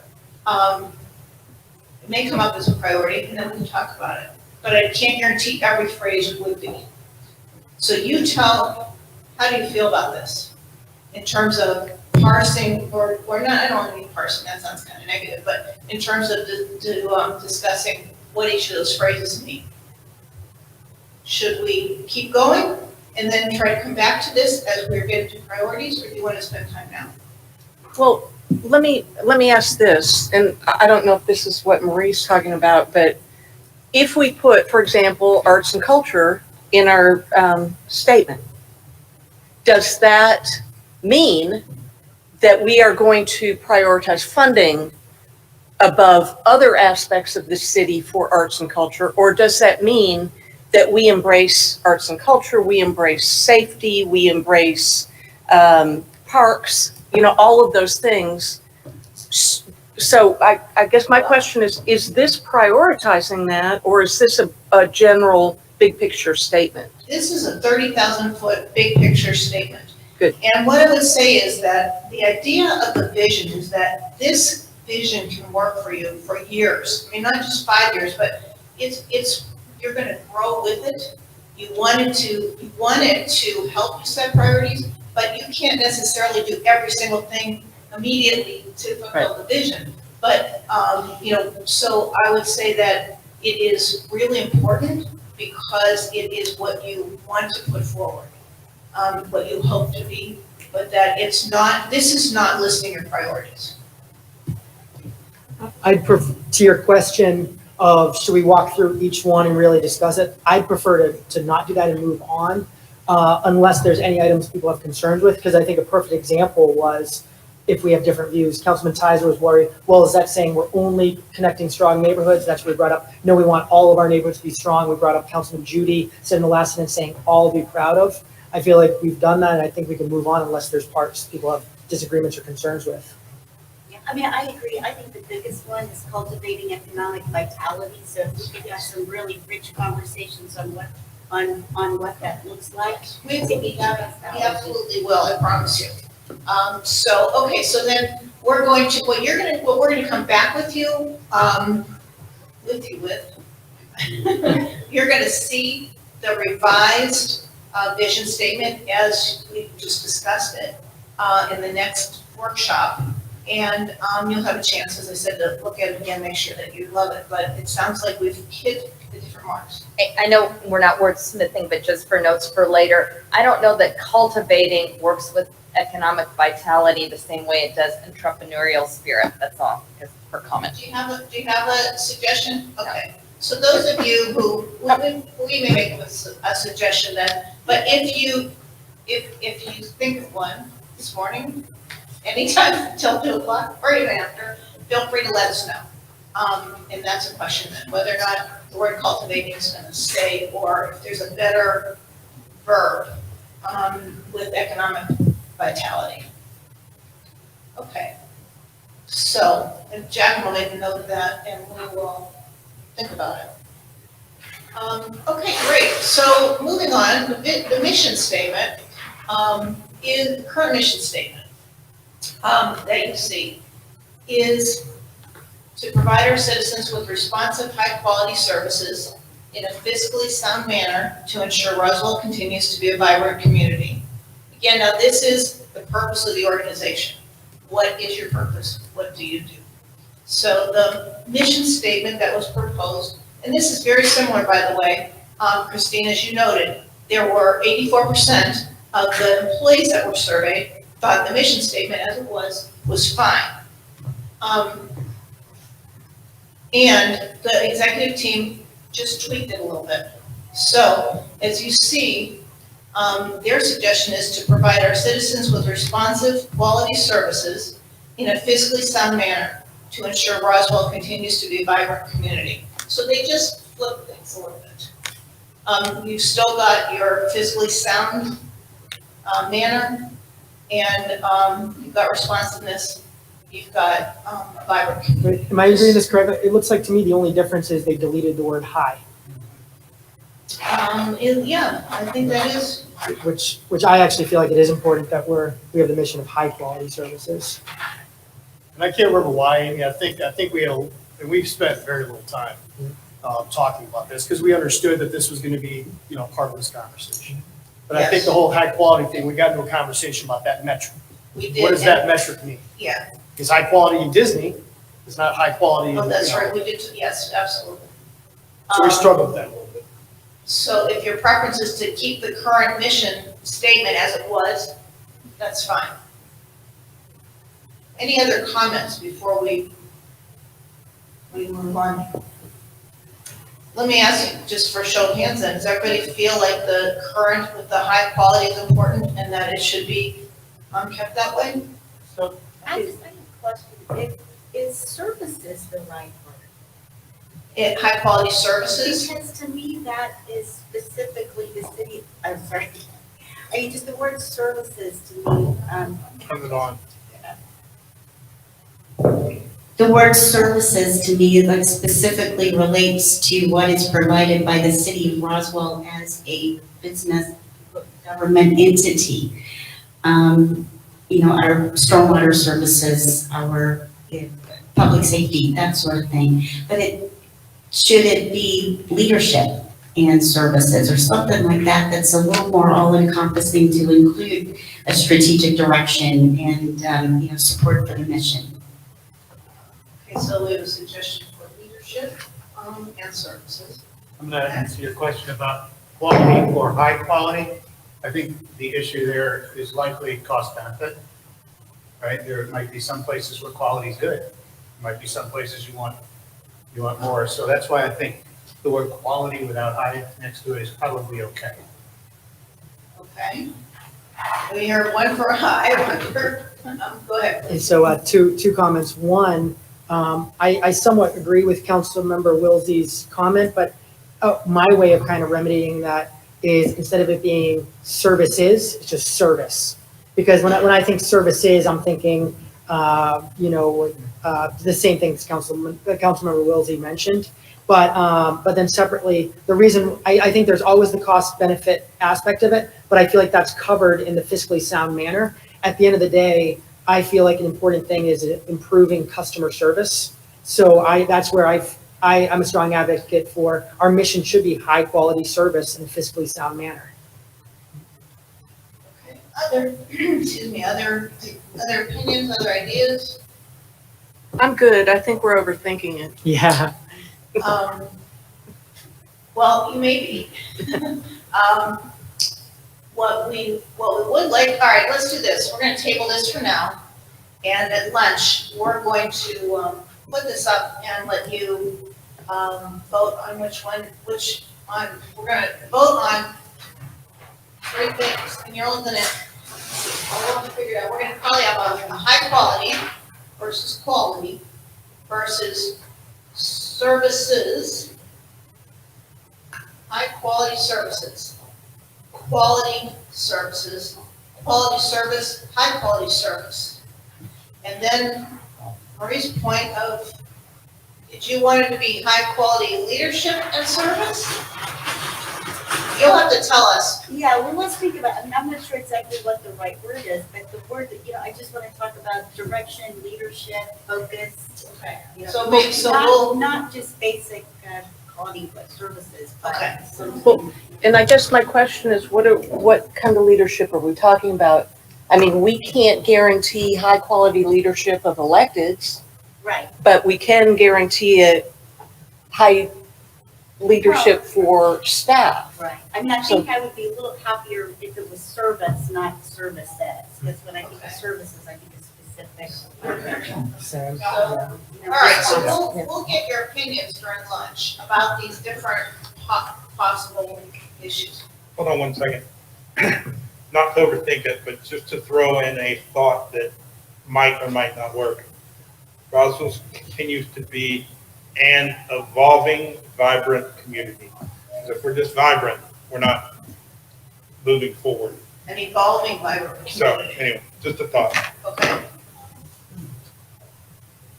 All right, so you'll have some choices to think about at lunch, please. No, you're just adjusting, okay. And then we'll see what transpires based on that. Okay, then we're gonna talk about organizational values. So they state the behaviors and the intentions of decision makers and staff. And what your expectations are of each other, of your staff, and what this means. A lot of jurisdictions that we work with, once the values are identified, we actually have examples of these, or value statements, so that it's not because, just like we talked about earlier, I mean, what respect means to me may be different, may play out differently from others. So, but what you see is the top 10 entries, we ask people in employee survey, and then we ask the leadership team. And so what you see reflect some additional values from what, well, let's see, I guess these were the values that were already part of Roswell. So respect, flexibility, inclusion, communication, trust, courage, innovation, and excellence. And you can see on page 15 that there were some additional values that were identified. And what we've got here are what the executive team suggests. So the question for you all is there anything that gives you heartburn? Is there anything that we should be discussing? And I think the number one question is, do you, as policymakers, feel comfortable putting these forward for yourselves and for staff? I just have one comment. On the executive team, I don't see transparency listed. Yeah, we didn't think that was an issue. You know what, that was probably listed and it did make the top 5. And because what we're showing, that executive team, as I recall, the list was really long and I think we gave everybody, 3 dots. And so probably what happened is that it didn't make the top, we stopped at 5. Okay. I'm sorry, I didn't hear what you said, Gary. we just didn't identify that as one of our top issues. Oh, okay. But it is on here. Yes. Hi. Welcome. Thank you. So I don't see 3, I can see it very important. One being, what Councilmember Ford was mentioned, transparency, I would say open. Okay, transparency. We already have it. Uh-huh. Fine, and responsive. Responsive, which I think is open, transparent, inclusive, and responsive for critical behavior and potential. Okay, so was that open, transparent, inclusive, and responsive? And are there some that you would, well, let's see, inclusion is there. You would prefer inclusion, inclusive to inclusion? I just mentioned that. Oh, Inclusive is the only one. okay, One that I important for me. okay, The other 3 are easy from. okay, gotcha. So, are there any on this list that you would get rid of? The goal would be that that you have a list that you can remember, that you can at least identify. Go ahead, Mike. So for me, there's none I would get rid of. I think this is a good list. I do think the other council members brought up really important things around transparency and around responsiveness. For me, though, I kind of see transparency related to communication. I think arguments can be made that those are one, they're hand by hand. And same thing with respect for responsive. I feel if you're not responsive to someone or a resident, then you're not respectful of that resident. So I see those as related, but that's my thoughts. So would you feel that if instead of respect, that it was responsive, that would, or you would be? I mean, I'm thinking, to me, when I see respect, that includes responsiveness, but that might just be my viewpoint. I want to make sure we're doing the right views for the council as well as the community. I see transparency as being a big part of trust in financial please. I guess I see transparency, as being a big part of trust in communications as well. I think we earn trust by being transparent and through our communications. And just, if if transparency was on the list, do you feel like trust can come off because it is part of it? Could they go together, trust and transparency? Okay, That was my thought. please. What does courage mean in this sense? Well, maybe, I would say it's a leadership trait.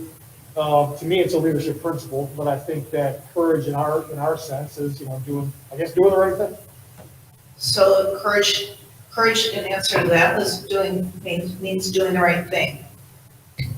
I think Mike made a good point. You can put transparency next to almost, maybe even every one of those. And so I'm not sure that it stands on its own because it's a subset of all of them. So you're thinking transparency is implied? Other ideas? So I don't know if I agree with transparency for all of them. I think trust and communication is where it's so related. But courage, if it's doing the right thing, that's where I see that's everything else. So I think excellence is doing the right doing the right thing. I see innovation, doing the right thing, communicating, being trustworthy, including flexibility, respect, that's all doing the right thing. So I guess that makes me wonder, is courage something different where we just need to make sure we have the courage to do all these other things? And I look at inclusion and respect can play in the same plane. This is hard, because the expectation, these are explicit, right? So you're setting expectations for yourselves and staff, please. Well, the goal wouldn't necessarily be to consolidate, but the goal would not be to have a list of a bazillion different values. So I would say probably of the jurisdictions that we work with, I would say usually you would see 6 to 8 values that are listed, that are important. And then often they do get articulated about what this means for behaviors. And then they go forward. So just for example, in the question, what does courage mean? Well, then staff could define what this really means. Staff would define what transparency means if you want to add that to the list. But I would say that it would be unusual to keep adding values and have a much longer list.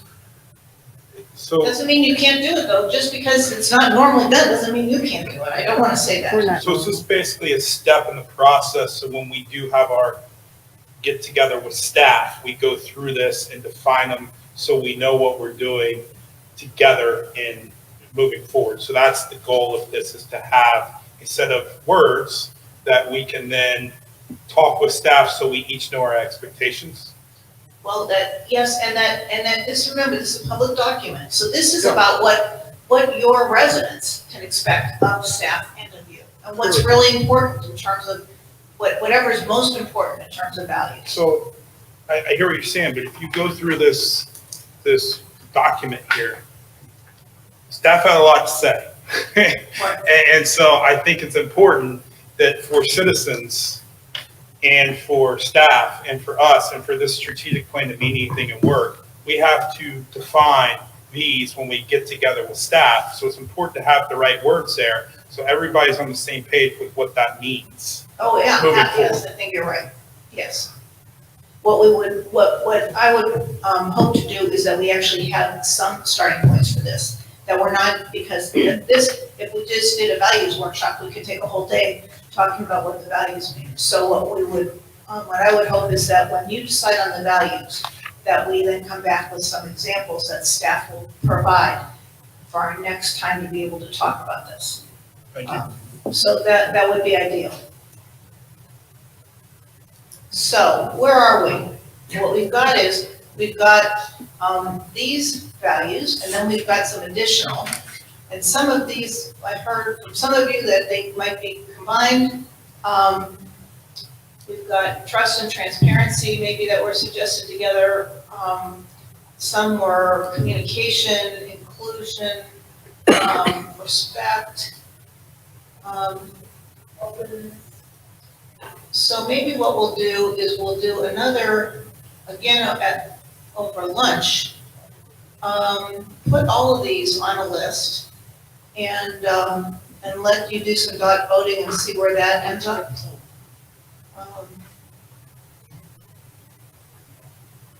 Let's try that and see what happens. I don't know that we'll get anything definitive, but I think we've got the words, the values that we want to add to this list to think about. We've got transparency, we've got openness, and responsive. And then some combinations possibly, so we'll think about that and we'll try to figure out a way to get some opinions during lunch. Okay? All right, so how are we doing? Well, we're tracking on time with what we had hoped. So we're going to start the discussion now about priorities. And the idea is, again, for this workshop, that we want to hear your ideas about priorities, what's most important. There's no magic number. And again, we're going to build on whatever you decide at the next workshop. The idea here is to think about priorities from everything that you've heard this morning and what's in your workbook. And then identify those priorities that are likely to become goals as we move ahead with the strategic plan. So what we did to start the discussion, and this is by no way meant to be limiting, but we took the ideas from the workbook where it seemed there was some consensus among groups, both employee survey, interviews from you all, the executive team, and the community. And so we've identified these 9 proposed, we've called them proposed strategic priorities. And we wanted to start the discussion here and then see what else you want to add or subtract even, because these are just a starting point, but we want to start somewhere. So what you see in these 9, I hope that you will remember as you talk to us, and I know things have changed a little, but still, way back when, we heard a lot about, for example, the transportation, including traffic. We heard a lot about business, business growth, economic vitality.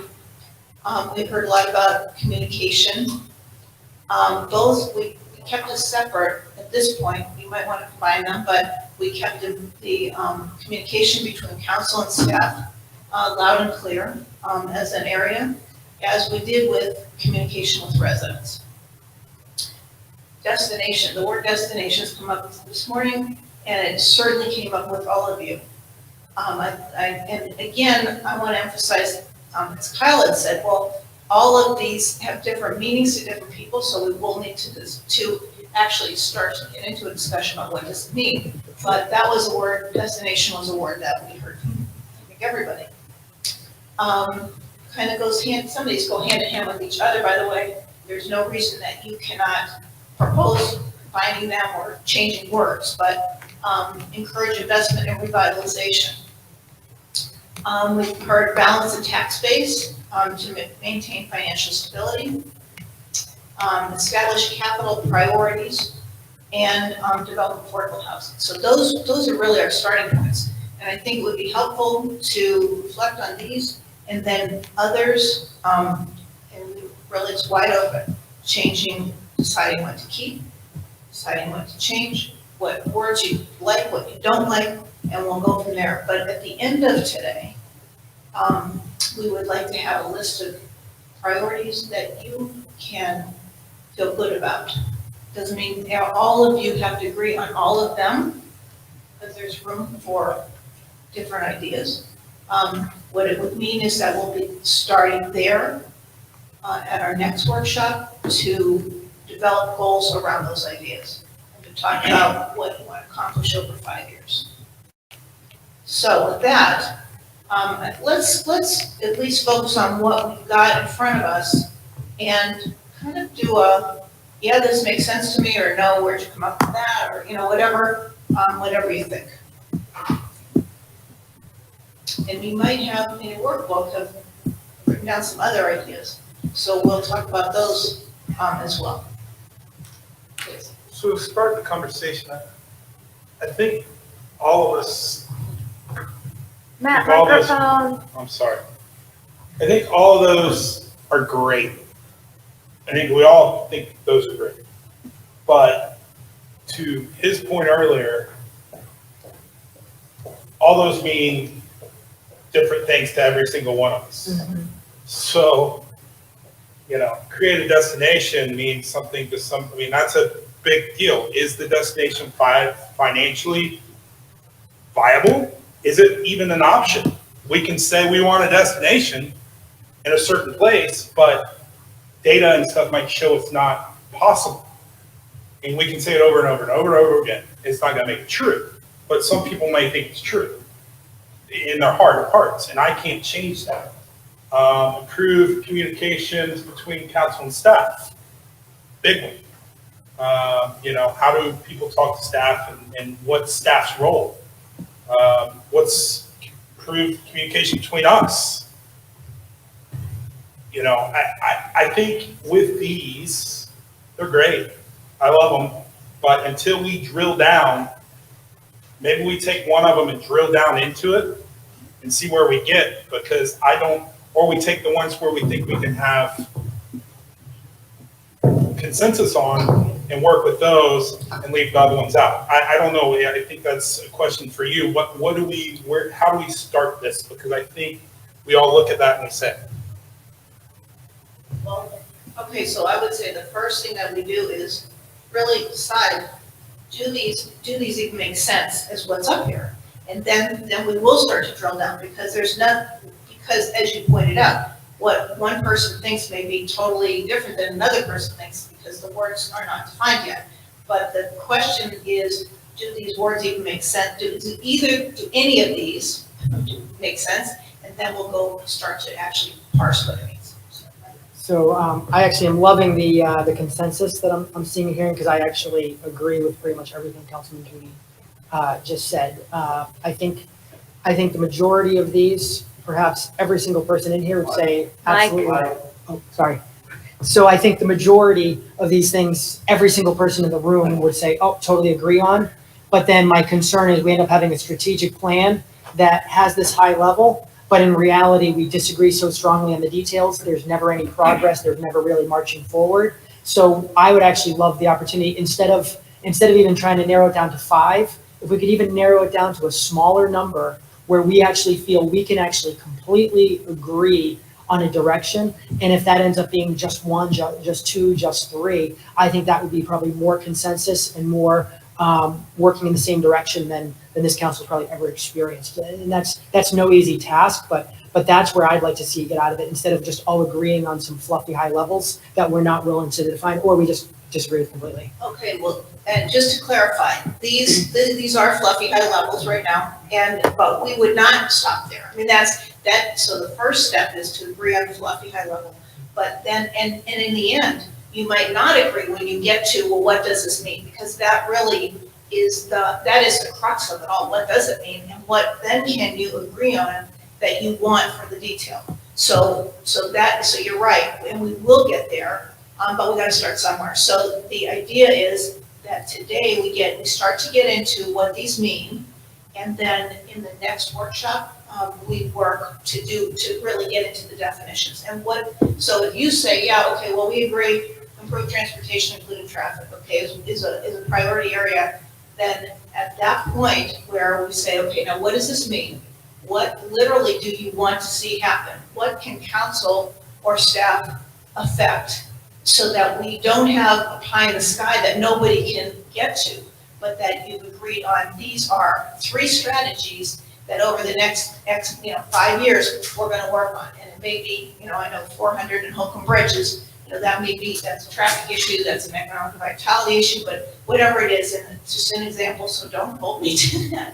But the idea being that is so, then you're getting that specific. So that you're on the right track, right? Absolutely. But right now we got to start something. So. Thanks. I was just going to say, I think some of them are interrelated and could probably be combined and collapsed. Maintain the tax base, attract businesses, and focus on business growth, and encourage investment and revitalization. I think we could, probably come up with an umbrella and then, subdivide how each one of those complement each other. Very closely related to that is transportation and infrastructure. And then developing affordable housing, which I might also want to look at that as, develop housing choice.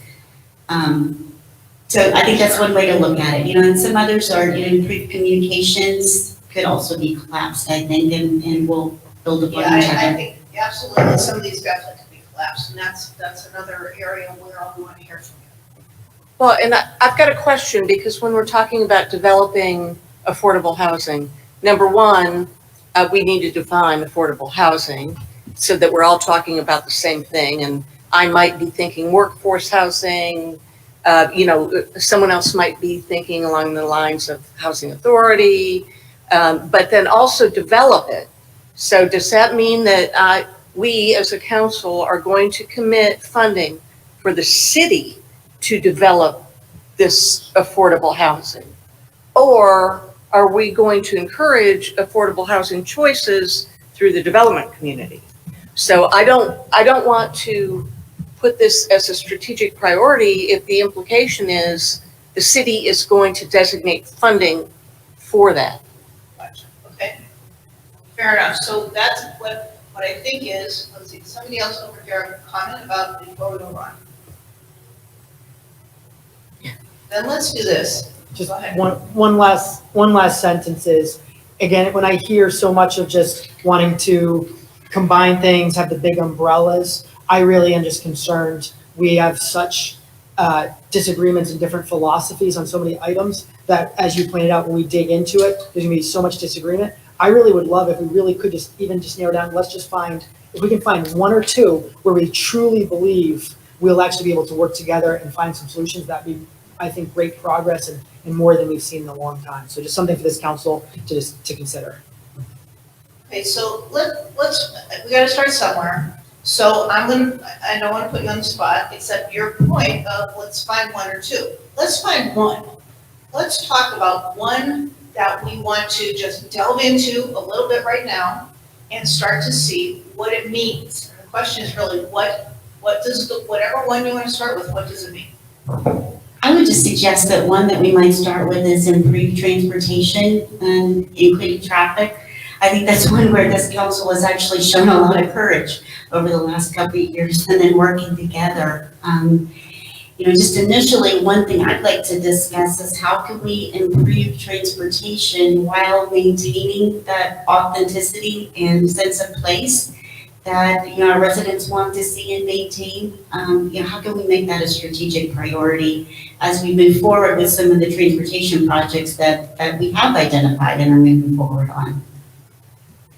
So can we do that, Marcelo? Thank you. Yes. For me, the matters of all is economic development, because then economic development, you open in commercial, residential, and economic development will trigger transportation issues, for good or for bad. So I think, and then, service of the city. I mean, for me, economic development is on top of the pyramid, and then we'll open in all these other aspects. Okay, I agree with that, but I think that's probably the most divisive one we can pick, honestly, because and we're trying to pick one that we're trying to get done. I agree with the traffic and communication with residents would probably be my second one. I think those are probably the lowest hanging fruit. I think if we wanted to go into economic development, we each have different opinions on where that should start, how that should start. That goes into the destinations, that goes into the traffic.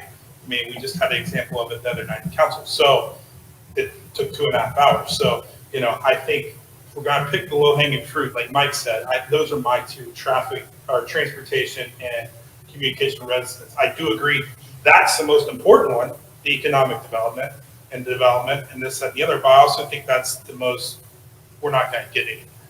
that's the hardest, okay? Christine? Let me just muddy the water. These are strategic priorities, and I think the very high-level strategic priorities we have to decide is, what does Roswell want to be? Do we want to be 70-30 residential, commercial in our tax base? Because that's going to drive everything else, is what do we want to be as a balance? Do we want to have 40% rental housing and 60% owner-occupied? Those are the big overarching things that I think are important, that are going to drive everything else. I agree, but how do we get there? We just had That's why we hired just had a business come to us, and they might not build. And we have opportunities that come to us that have to be, they're saying they have to be multifamily to work, to create this, that, and the other. We can't do that. So do we all want the tax to turn around in reality and based upon different facts that people know? Yes, absolutely. We need to change that. But how do you get there? Some people say you can get there creating destinations, but that hadn't happened over the last how many years? So how do we get there? So I think I understand what she's saying, but there's no way we're going to get there in the next 5 hours. This is an age-old problem. I don't know if anybody agrees with me. I think it's very important, but we could spend a week on this. And we probably should.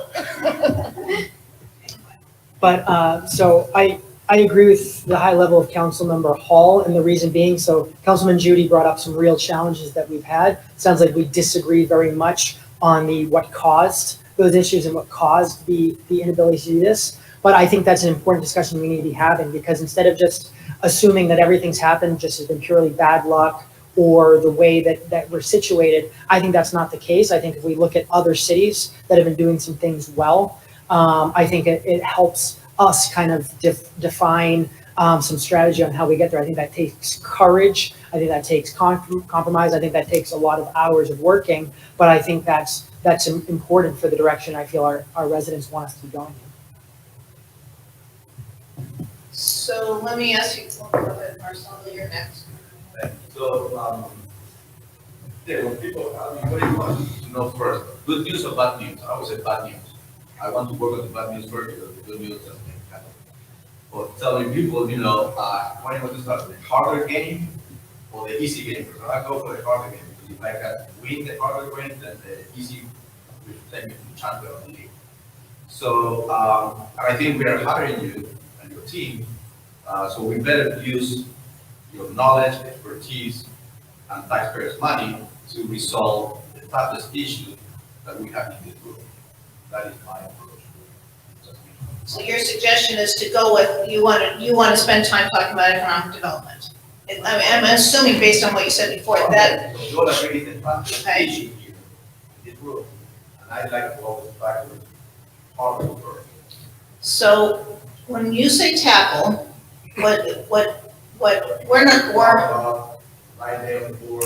Yeah. Brainstorm. we're not gonna make decisions today, we're gonna get everybody's opinions. So actually, the truth is that we're not gonna judge, because this is it's more about brainstorming about what should be even discussed later when you're going to then make some decisions about what you wanna do.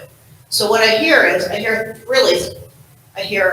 improved transportation as one area. That would be, it sounds like anyway, that everybody, well, I didn't hear anybody say no to that. The economic development, which really encompasses several of these that are up there. And then communication, I heard too, as possible third at this point. But what I think is that let's start. Let's do this. We're gonna get organized, Jacqueline and I. And as we're doing that, if you would, make some notes about the economic development, whatever, and I don't care what word you wanna call it. We've got encourage investment and revitalization. We've got create a destination. We've got attract business and focus on business growth. All of those, and even the tax base is kind of an offshoot of that, if you will, if you've got good economic vitality. But if you would make some notes about what this means to you, and over a 5-year period of time, the kinds of things that you would like to see done, that would be really helpful. And then the second one I'm gonna ask you to do is to think about the transportation issue. Improve transportation, including traffic. And make some notes about what it is that you would want to see in that area over a 5-year period. And these don't all have to be new, okay? This is, you've worked on some of these issues before. You might think that you know where everybody stands. That doesn't matter right now. Right now, all that matters is we want your ideas. And then, go ahead. Let me ask a question or clarify. When we talk about improving transportation and traffic, okay, we're right now in a very fortunate situation in Roswell. We've got a T-Splosh going on. We've got GDOT coming up 400. We will soon have 3 bridges over 400 as opposed to 1. So we've got a lot of big transportation projects going on that are being mostly funded by T-Splosh. So, and that was a mandate of the citizens of Roswell. They chose the projects. They wanted to tax themselves additionally for these projects. So I kind of feel like, well, I think it was what Matt said before, that's low-hanging fruit. I feel as though we're halfway down that road already, no pun intended. But, you know, so what is this talking about? Is this additional, do we want to create a grid network in the city of Roswell? Do we want to get rid of cul-de-sacs in the city of Roswell? Do we want to build more bridges? You know? Okay, so what I would say is that part of any strategic plan is being able to celebrate your wins. Right. Okay? So, I mean, that's really important. And I'm not sure if you guys do that enough, because we all agree on something to celebrate, right? So, if you have something that's already down the road, you may, depending on where it is, you may want to still, depending on how much there is to be done. I mean, if you're in your last, 3 months of getting something done, then probably you don't, that's not a good indicator for the strategic plan, because that will be when you can celebrate it without being on a strategic plan. If it's something that's gonna happen that you're still in the planning stage for, by all means, feel free to include it. I mean, it will be an easy win because you're already down the road. But don't forget, you all pay closer attention to what's going on here than most of the public. And this is gonna be a 5-year document for the public. and it's also gonna be a way to keep yourselves on track. So, and there's no shame in saying, well, we've already planned this, so why would we have it here? If it's a, 2 to 3 year out effort, that's okay. But the other suggestions that you gave, maybe that hasn't been considered yet, maybe that's important. Those kinds of things can be in there too. So right now, we're not gonna start crossing things off, but if you're well down the road and you're gonna end up, 2021, in the third quarter of 2021, maybe you don't want it on there because you already know, but if it's. Well, and I think it's a good idea to have it there because over the next 5 years, we're gonna start breaking ground on these Right, projects. so that So is- yeah. it's good for the public to know that. And then one other question, going back to my original thing as far as developing affordable housing. Create a destination. I'm not sure what that means or what that looks like. Are we talking about the city of Roswell buying up the vacant coals and putting a diving pool there? Or what are we talking about? Do we encourage destination places as far as redevelopment goes in the city of Roswell? I don't know the definition of destination either. Let's not go there yet. Yeah, okay. Let's focus on two things.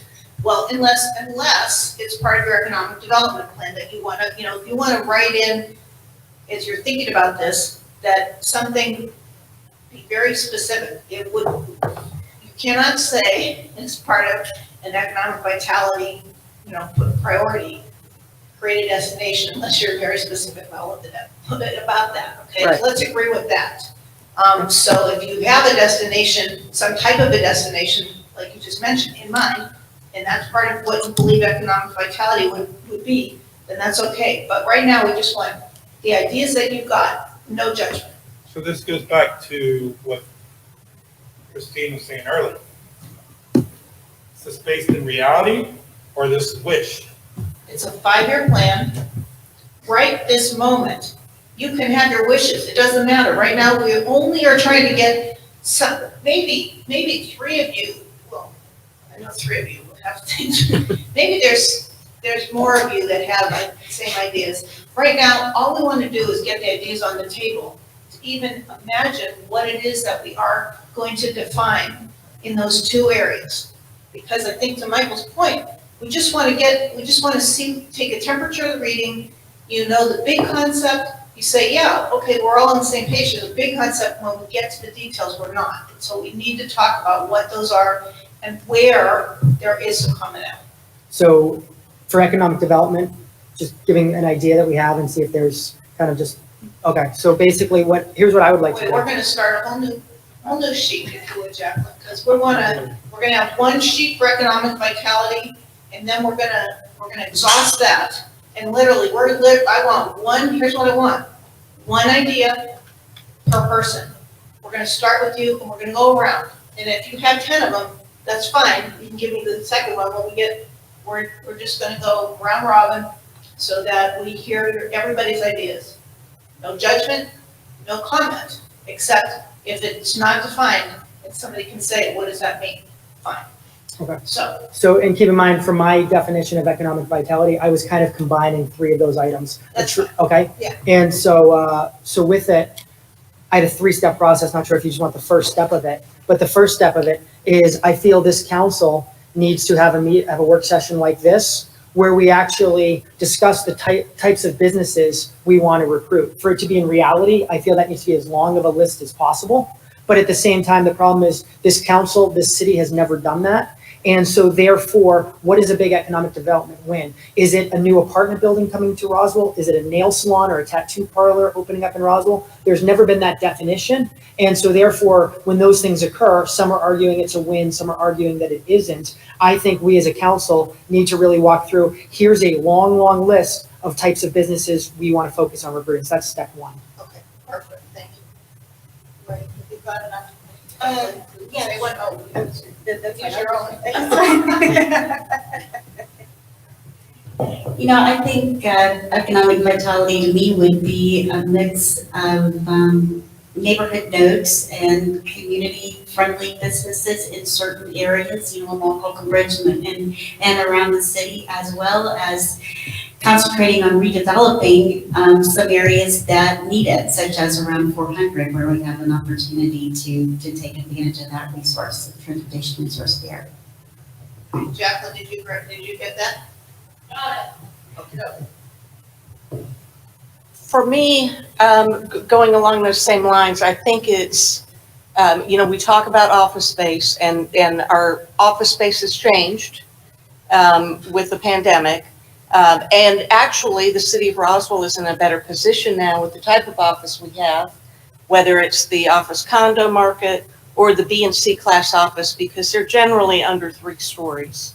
And right now, the places that are hurting are when you have to get into an elevator by yourself and go up to the 52nd floor or even the 7th floor. That it's very difficult for folks to get their workers back in. So for me, really the focus on what we do well here in the city of Roswell and keeping our daytime visitors strong, because that supports our other economic issues, which are retail, et cetera. So I think that if we can keep people in Roswell, working in Roswell, living in Roswell, and then attracting others to come into the city, that to me is economic vitality.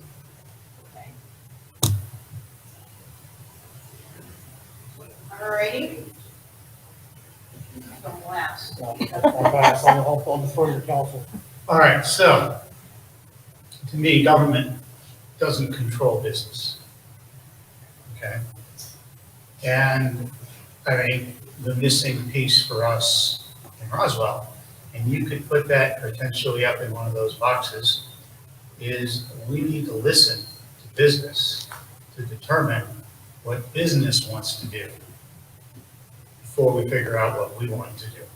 Because we could want all kinds of things, but if they don't want to do it, if we've become too restricted, if we become too, unfocused, it's not going to matter what we do. So I think economic vitality in this case involves listening to business. And that is the businesses we have, but also the businesses that are out there now and in the future. Okay? And I think that listening to business, marketplace, whatever it is the item. Okay, I concur with a lot of what has already been said, but the other thing that I think is important is to be innovative and to be forward-looking. And I think that a really great example was the big box ordinance that Mayor Henry was involved with, because had we not had that, we may be in one of these boats like Kyle's Montgomery, Alabama, with 3 million square feet. So we have opportunities with the managed lanes coming up 400 and the whole east-west connectivity with Holcomb Bridge, where that stretch of Holcomb Bridge Road east from 400 to Norcross has traditionally maybe not been viewed as potentially being attractive to businesses.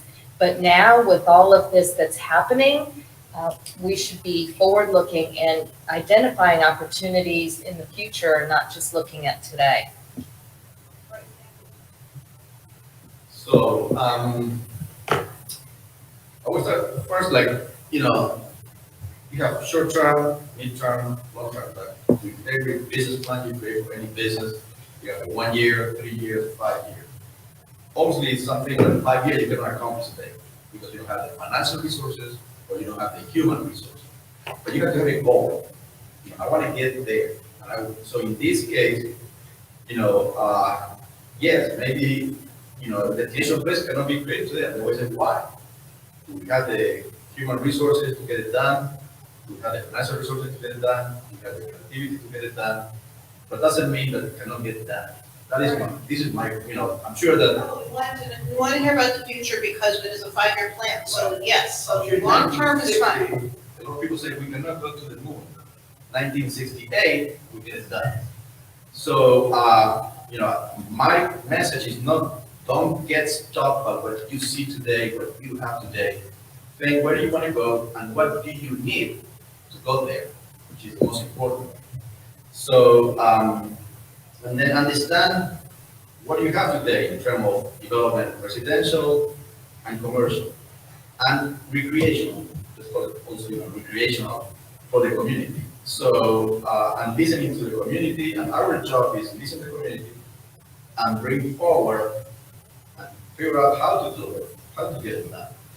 So, I'm not going to get specific what I see for economic development, if I want a nail salon or a such place, I'm not going to get into that. I'm just thinking more, from a higher level of how we need to approach this economic development moving forward. We will need to get, just to your point though, eventually, the strategic plan is not gonna be valuable unless there is enough detail that your staff knows what your expectations are. So I understand that you're not for doing, specifying a list of businesses, but eventually you need to give them enough information that they can actually work what you want to achieve what you want to achieve. And there will be a level of specificity that we're going to need eventually. But right now, we're fine at a high level. Economic vitality for the city of Roswell to me means taking the burden off the taxpayers as the only source of tax income for our city. And that means creating business so we can build the sidewalks and we can do everything that we want to do that in turn attracts the business. But until we attract the business to get the taxes to do what we need to do, we can't do anything. So create an economic plan based in reality. As you said at the beginning, it's 5 years is not long away. So we can do a pretty good educated guess of what the next 5 years look like.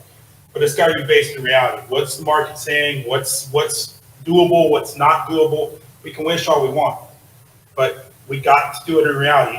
And something that I think we should do is encourage many, for lack of a better term, city centers across the city, because what is everything going to? It's going to walkability, right? So if you have different clusters of retail, when people live there to support the restaurants, and then you've got these different places around the city, now all of a sudden you have connectivity, you have walkability, you have different sources of economic vitality throughout the city that in turn will all come together to create a large success. But we have to look at it holistically, fully, and in reality, or, it's worthless. All right, excellent.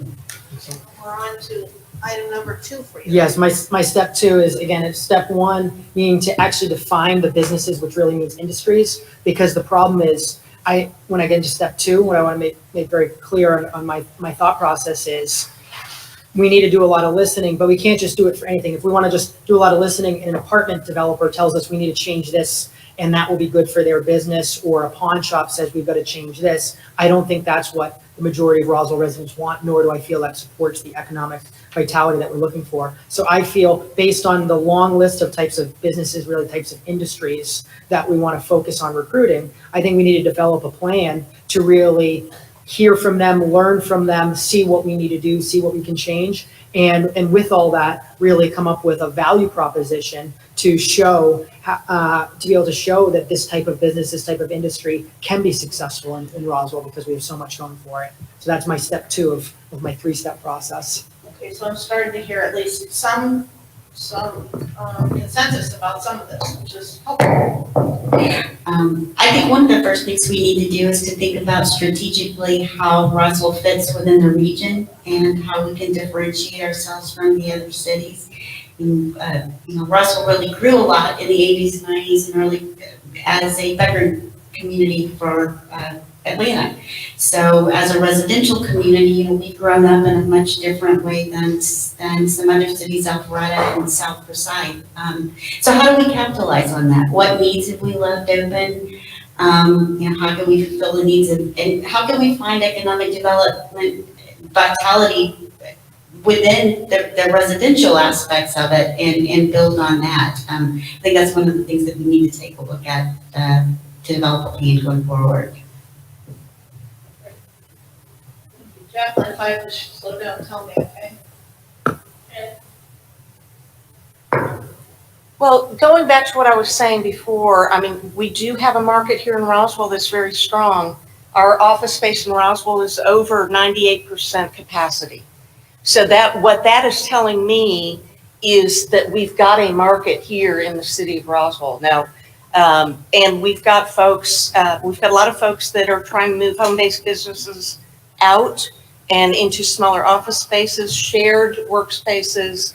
I think that we've got a lot of opportunities there. I've always been a big proponent for higher rise Class A office. But I think that because of the pandemic, those expectations have to shift. But then also with what Matt was saying, I think that, doing that and creating the synergy around pulsing development, not linear development along our corridors, I think would benefit us a great deal. And then that brings in a lot of these other things with transportation and, creating destinations. My idea of a destination is just not one thing, like Steve Asenbrack's velodrome. That is not my idea of a destination. But a destination like Canton Street, can we do more along that scale and in different parts of the city? And hopefully, to me, that would preserve the bedroom neighborhood, because that's what we are. We have always been kind of a sleepy bedroom city. And years ago, I remember the mayor saying to the mayor of Alpharetta, you bring in the corporations, we'll house their executives. So that has always been part of us. So how can we preserve our neighborhoods, the things that make executives want to live here, but then also our entrepreneurs, what opportunities do we provide there where you are, just getting out of your home office? And I think we're going to see a lot more of that. The trend now with the pandemic, if people are getting real tired of working at home. So if we have the opportunity to bridge that gap, I think that that's a perfect market for us, because we're very strong in that market.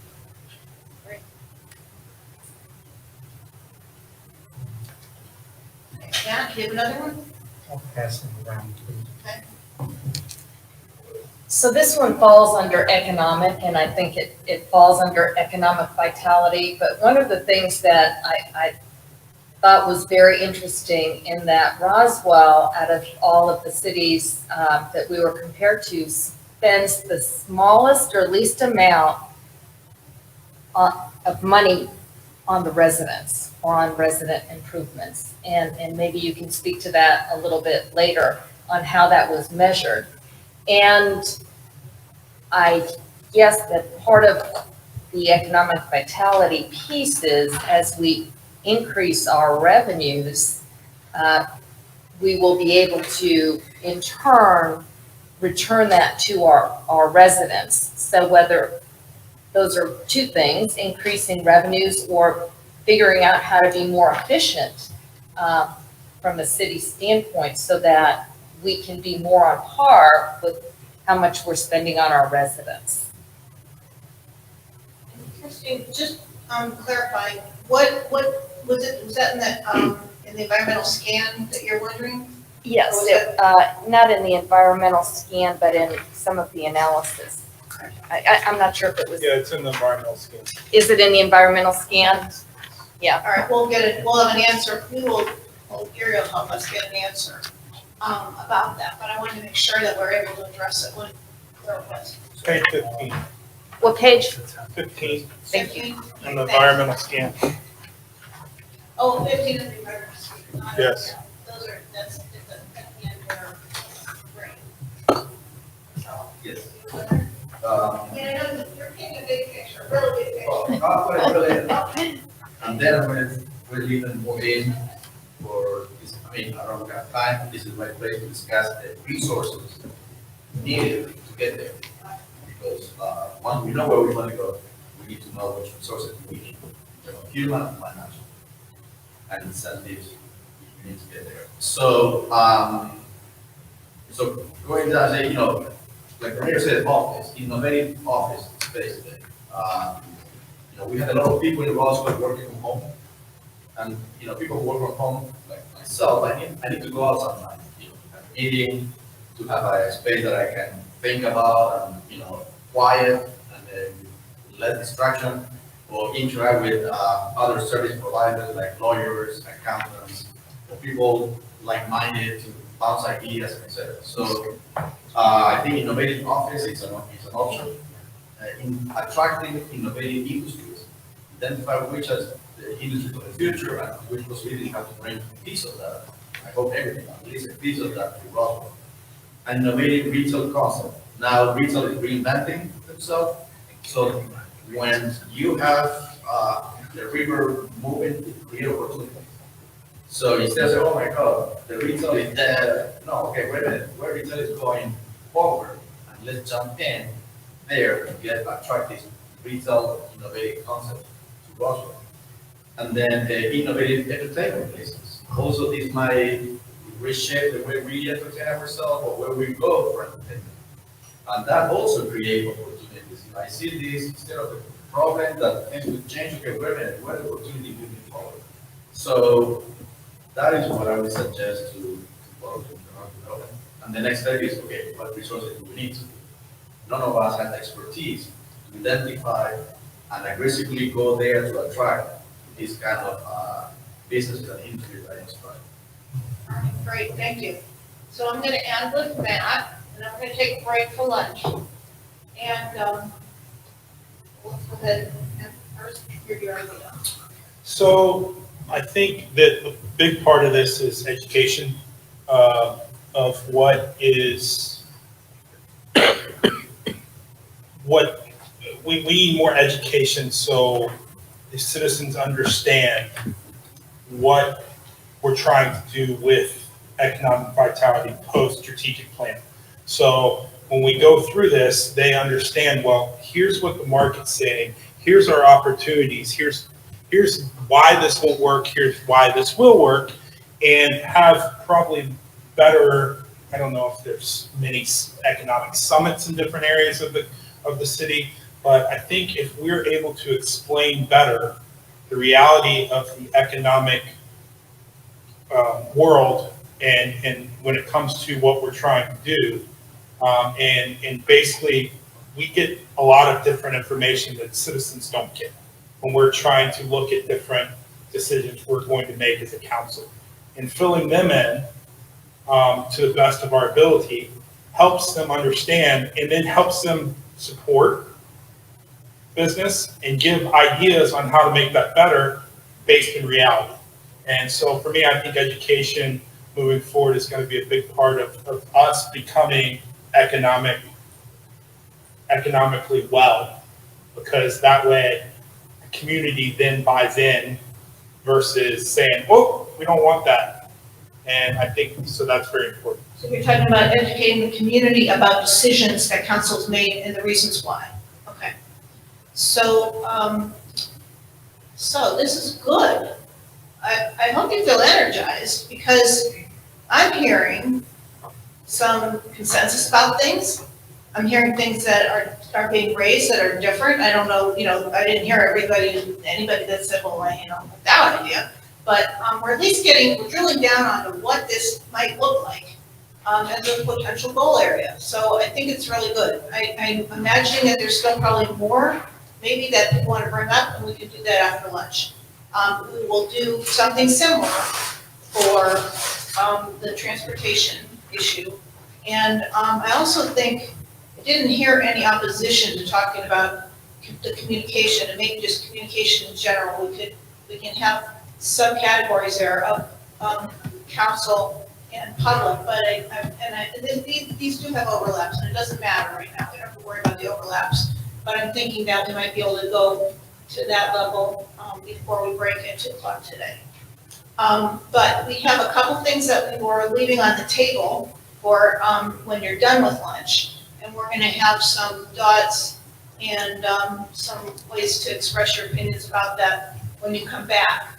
I would, let's see, Karen, the lunch is right on the door to the right. And the idea is to eat in there. There's tables set up in there. I have 12:11 right now on my watch. I would like to reconvene at 1:15. So grab some lunch, take a break. Karen will help you, and we'll be back in here at 1:15. Okay? Thanks, Amy.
We're gonna do this later when I can actually Okay. get to the bottom.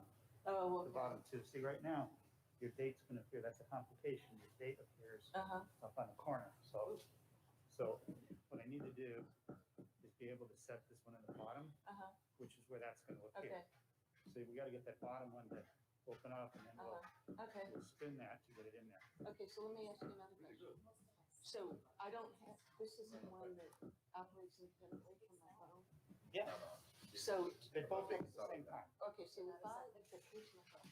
So if I go to Roswell and I don't have this, Recording your steps. it's still with me. And then as soon as you get home, Yeah. it's gonna sync back with that. Okay, The next got time it. things open up. Okay, well, you need to compartmentalize here. What's the complication? Give you a complication. So, I mean, for example, on my watch, up there I have the calculator Uh-huh, that pops up, okay? Here I've got the stock market that pops up. uh-huh. Down here is the steps, and like in the middle here, if I wanna see the weather. Oh, you So, are fancy. I'm just using mine like a regular wristwatch. Right, well, you're missing out on all the good stuff here. Yeah. Heart rate, Uh-huh. that's showing me. Can heart you rate hear all me, through the morning. Kristen? Yes, I can. Right, so, Great. Okay, well, would you give me picture? yeah, because my resting You heart know, rate's been with 65 the all air morning. conditioner and, My you walking know, the average is noise. noisy fine. over This It is is all- very noisy right This is all in good. the I mean, same corridor. This one's a Right. paper clip. So, and the, you know, oh, really? Age. Compromised hearing. So, yeah, Okay, yeah, that's all I'm you've been not doing. You've doing missed, Yeah, you've missed 90% of what that thing's good for. I know. And the reason I bought the new one is that the new one does a whole, first of all, it's faster than this one. We're all waiting on you. Oh. Okay, thank you very much. So, I'm just gonna do a quick report out on the dot voting on the values. We started out with 8, there were 3 added: responsiveness, openness, transparency. It looks like through your voting, you've arrived at 6 of them, with communication and trust being at the top. You got 5 votes each, and then respect, excellence, responsiveness, and transparency. Which one's got no, there's one there with no votes.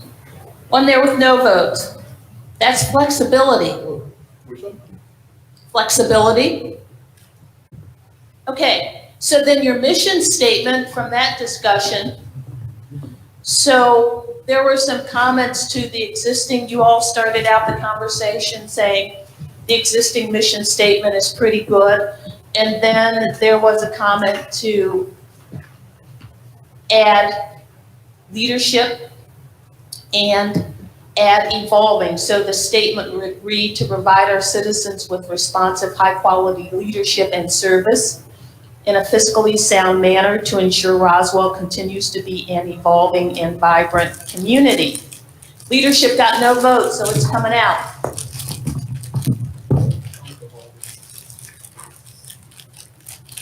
And it looks like the addition of evolving just barely won out. So the mission statement reads, to provide our citizens with responsive, high-quality service in a fiscally sound manner to ensure Roswell continues to be an evolving and vibrant community. I like it. Turn this back over to you, Amy, and get my sheets ready. All right, well, thanks, everybody. Hopefully you're not having an after-lunch lull, because we need your energy for the next hour and 15 I minutes. don't think it's on, Amy. Like, Hour and 8. Okay, oh, well, here, I'll try it that way, that's better. Okay, so I think we're making a lot of good progress. You will, as I mentioned before, see all this again when we get back together the next time, so you will be able to consider everything. What I'd like to do is to keep going. I cut us off at lunchtime because I felt like it was time to get up and move around. And I don't know if we finished the economic vitality. We didn't go around again. I didn't ask anybody for their additional ideas. I want to emphasize, we don't need to dig deep right now. We'll bring this back to you and we can have more of a discussion again at our next session. But if there's something that you didn't mention that you want to have noted before that discussion on economic vitality, let's hear about it now. So I'm going to go around, I'm actually going to start with Matt and just go around and ask you if there's something that you wanted to mention that we haven't mentioned before. No, We're not trying to be all inclusive, we just wanted to get some idea about what you're thinking. no, for me, I think it's, the only thing I say, it's gotta be based in reality. Okay? So for me, it's really wanting to see actual action items because again, what I was proposing, we've seen be successful in neighboring cities that lined up with what Councilman Zapata said. So I hope we can agree on actual action items and action items that include discussing reality. So if we can't do that, then we will have failed. So, I mean, that's our job is to get there. And what I do want to emphasize that you're going to get another workbook before we meet again. And that's going to be the time when you're going to see these ideas, and then you'll be asked to add other ideas in addition about, and really literally those action items. And what is it that you want staff to come back with, to you with, a work session, whatever. That will be a decision-making session where really the rubber meets the road. So, so I hope that you all have the context of where we are today compared to where you're going. Like, to me, one of the things that I think would really help us talk with each other is to like physically come up with some ideas and visualizations of what good development or good economic vitality looks like. We are very often compare ourselves to Alpharetta. Well, there's some things in Alpharetta that I like. There's some things that I don't. There's some things I don't think would be suitable for Roswell. And even as we are on our travels, what cities are doing things that we like? What cities are doing things that we don't like? And how can we, how can we learn from those lessons and actually talk about the same thing? So that when we're talking about an apple, we're talking about an apple. Someone's not seeing, an orange or something when those words are mentioned. I think that would help us a lot. So so visualizing, literally having pictures of what the things are that, like, Real world examples. Okay. Right. Gotcha. Aaron, did you have anything else? Anybody else? Yeah, I'll just close with saying that we've talked to our residents about what they'd like economically. We also need to talk to our businesses about what they'd like economically, so that they can use their resources and their capital to drive what we're trying to do. Okay, great. I just go back to where we need to identify at a very high level, do we want to be 70-30 business tax base, residential tax base, and what do we want our housing stock to look like? Do we want to have 50 or 60% rental housing versus owner occupied, or vice versa? So actually getting agreement on some real data in terms of what you're trying to strive for. Okay. All right. So, so my two ways, like, develop a clear vision of what we want for the future and make sure that we have the highly qualified human resources and finances to accomplish this vision of the community in terms of economic development and especially commercial development. Okay. All right. Well, it sounds like we've got a really good start for identifying specific actions. And like I said, you'll see, we're going to write this up. You'll see these ideas, and then we'll be able to build on those, talk about them, and really hone in on what is it that you expect to have happen. What are the actions that you expect to see?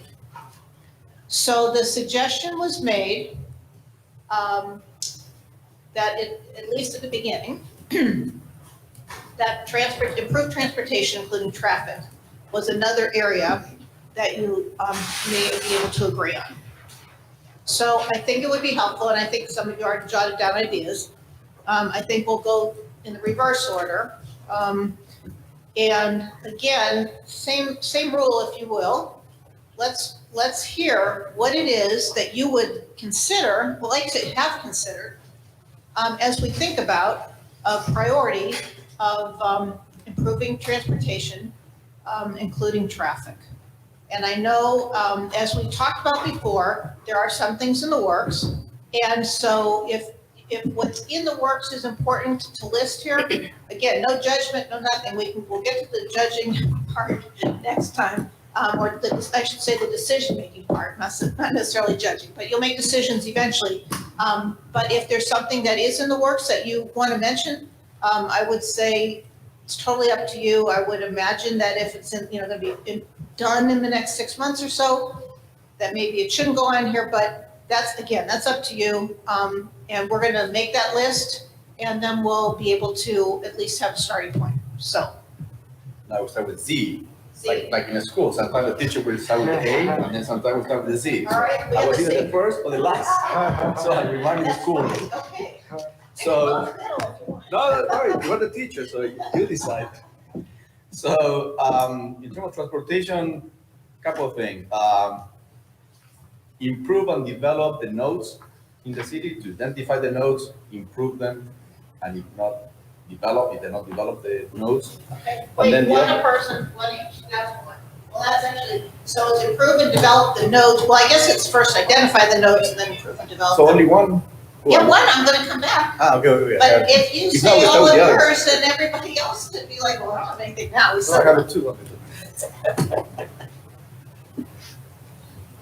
I'm trying to figure out how to say this. So traffic engineers move traffic from point A to point B. And what my point is that we don't want to compromise neighborhoods and do cut-through streets for the benefit of moving traffic from point A to B more efficiently. So I'm not sure how to summarize that. Respect. Jackie's gonna do it for me. Respect establishment. Respect neighborhoods. Okay, well, respect established neighborhoods. Yeah, Waze is famous for that, boy, I'll tell you. I've been in some neighborhoods where in cities where I didn't know, and I'm just following Waze, and I'm thinking like, well, where am I? Because it's all residential, and I'm like, well, man, we're gonna get back to that maybe. Okay. So I've always been waiting for a class where there's a Z, because as a TY, I was usually last or first, so appreciate your Z. No problem. Life is short. So I would say that there are huge changes about to occur over the next 5 years. North, south, east, and west in Roswell that will change the traffic patterns significantly. Projects that have come from T-Splosh, projects that are coming from GDOT, these things add up to probably more than $150 million. And I think one of the things that should become part of our priorities is explaining that set of new traffic patterns to the citizens and businesses of our city. Because when they change that dramatically, you can't really imagine what's going to happen until you see it as a whole. And I think that's something that might, I don't know exactly how they do it, maybe it's some kind of model, whatever, but you can't look at Rucker Road without looking at the things that have also happened. You can't look at Gateway Project without looking at 400. You can't look at parts of 400 without looking at Big Creek Park. The whole thing, excuse me, dramatically changes traffic patterns. And we need to use communication to better explain that to everybody. Got it. Thank you. Well, and I'll just go into a couple of comments that Christine made, Matt made, and to expound on your comments, Matt, we're in a pandemic. People are shifting the way they're commuting. A lot of people are not commuting to work. And when this is all said and done, what is the new normal? And how does that affect transportation? We don't know. We don't know how that'll affect MARTA. We don't know how it'll affect our existing roads. So I think that we really do need to understand that. But then also to go into something Christine said, and I completely agree, is we don't want to disrupt our neighborhoods. However, that is, I just want to make sure everybody understands that that is opposite of previous mayor and council. That was opposite of the UDC saying that cul-de-sacs are not allowed anymore, that interconnectivity was key for everything. And the thinking back then apparently was that if you provided interconnectivity, that'll disperse traffic. So I agree, we need to keep and protect our neighborhoods, and we should not be intentionally funneling traffic through them. But they, Yeah. but it's a- there's but some it's a give and change take, in- yeah. Okay, okay. Let Chapter catch up first, and then. All right. Okay.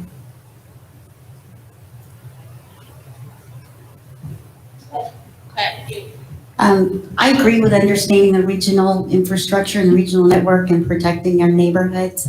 I would also like to add, it's just to make the principles of placemaking and aesthetics and good design, not just good engineering design, but good, aesthetic design and making sure that it fits the character and the uniqueness of the city a priority. So that, the journey can be as efficient and pleasing as it possibly can.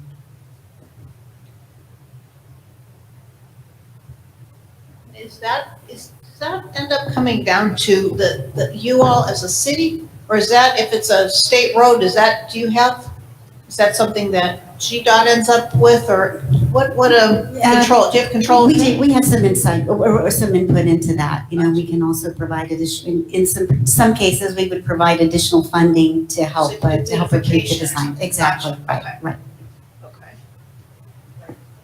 Okay. I think it's important this council through a public meeting does some research and then specifically defines what increases traffic as well as what improves traffic. I feel that's something that there really needs to be a definition by this council and an understanding of what's making it better and what's making it worse. I think that's a first step.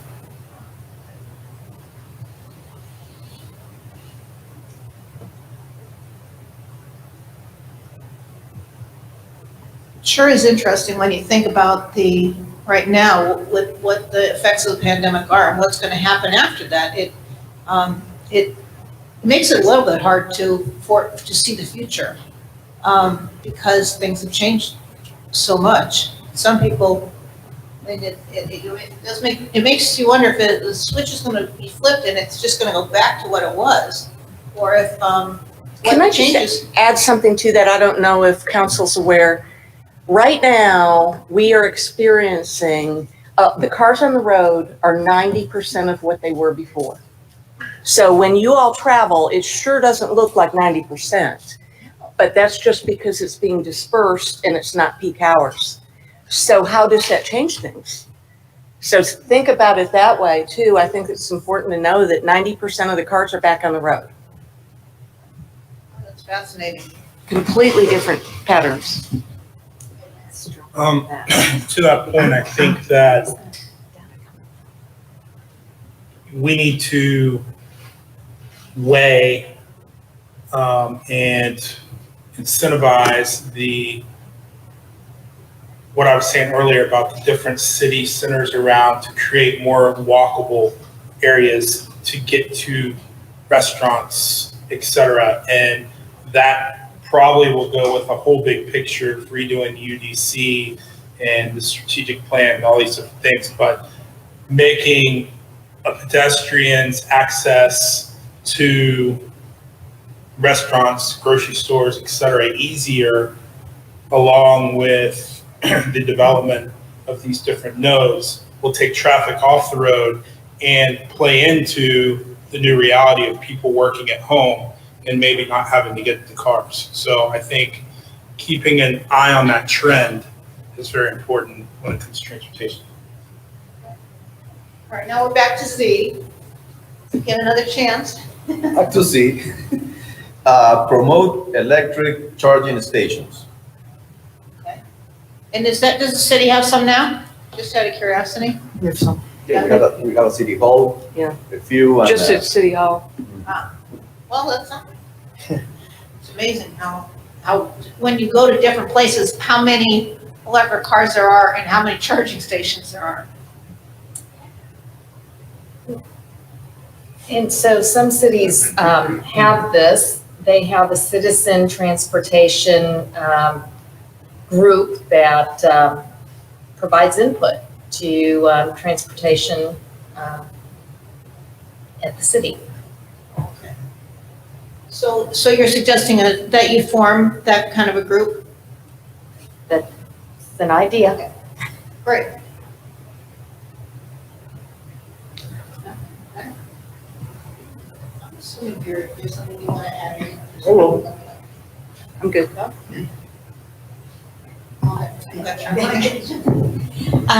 I would also say keeping an eye on technology, future technology through smart city technology, as well as, the autonomous vehicles and things that may be coming in the future, and doing everything we can to encourage and serve multimodal transportation.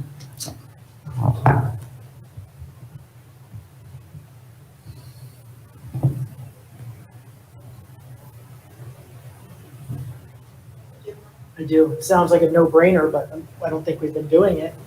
Once we've ID'd what increases traffic and what improves traffic, we need to then do less of what increases traffic and more of what improves traffic.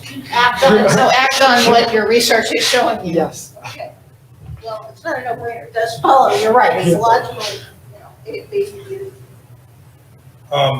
I think something we need to continue to do is have a good relationship with GDOT. I think this council has worked with GDOT better, and Mayor has worked with GDOT better than most in the past in Roswell. And I think if we're able to continue to have a great relationship with them, we will be able to get more state dollars in cooperation on projects. So maintain a good relationship with GDOT. Okay, great. Okay, so are there any other comments about this priority area? Just to dovetail on what Judy just said, GDOT and also MARTA to improve public transportation if there are opportunities to do that. Okay. All right, other comments related to this area? Matt, do you have another one, or? Okay.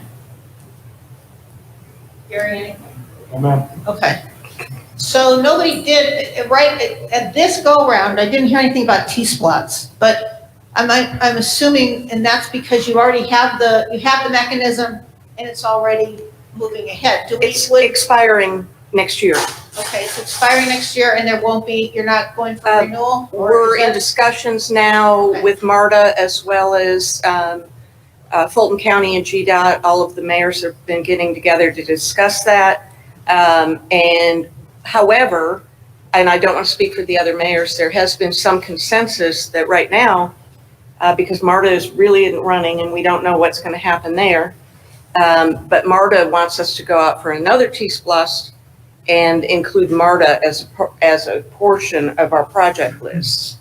So, Okay, but so what's that'll be difficult for us right now as elected officials is how can you sell a tax for a perceived issue? Because right now, we don't have the transportation issues that we did before. And then also the other thing is many citizens, because transportation projects are so long, many citizens don't know yet what we did with T-1. So I think Right. another T-Splost is in the future, but when is another question. Okay.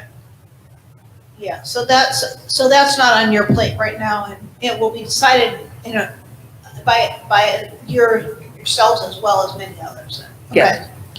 Okay. Okay, so, let's talk about communication. That was mentioned as a third possibility of agreement. Let me ask you, let's divide it into two pieces. We'll have an overarching communication. We have two different elements here. We have one is improved communication between council and staff, and then we have another as improved communication with residents. In both of the previous discussions, we've heard a lot about communication because you've already talked about the needs, for some of those needs, and that's fine. But are there more general kinds of elements that you want to note as far as communication goes? And I think we should take them separately, although there probably are some overlaps. But which would you like to do first? Let's do communication between council and staff first. How about that? And this would be, I think in these cases, we're really getting more into some actions, literally. I don't know what else we would call potential comments about this. So I think it's fine if there are actions that you want to put up there. Again, we're not going to judge, we're just going to put them up and we'll be able to discuss them further. But are there things that sometimes when we're working with the council and staff, the question that we ask to get at this is, what do you need from staff and what does staff need from you as a council? Because in order to be successful, you need things from each other. So it may be that you want to think of it that way.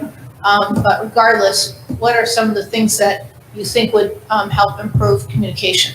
I have a question. I mean, so is there consensus that the way I see it, strategic priorities need to be for the residents? Ultimately, everything we need to do is for the residents.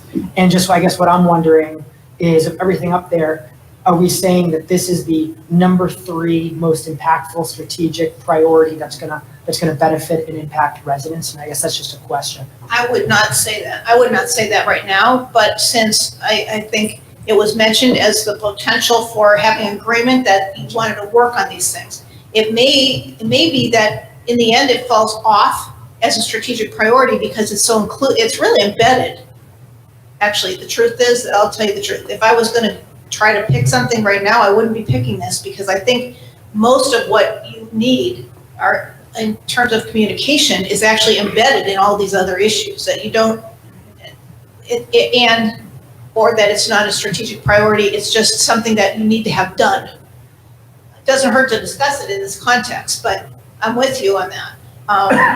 So Just to clarify on that, and my thought process was, I know that what was important were quality of life, our parks, schools, those are all the things identified, but yet I'm not seeing those as part of our strategic plans, and I was just curious when those were going to.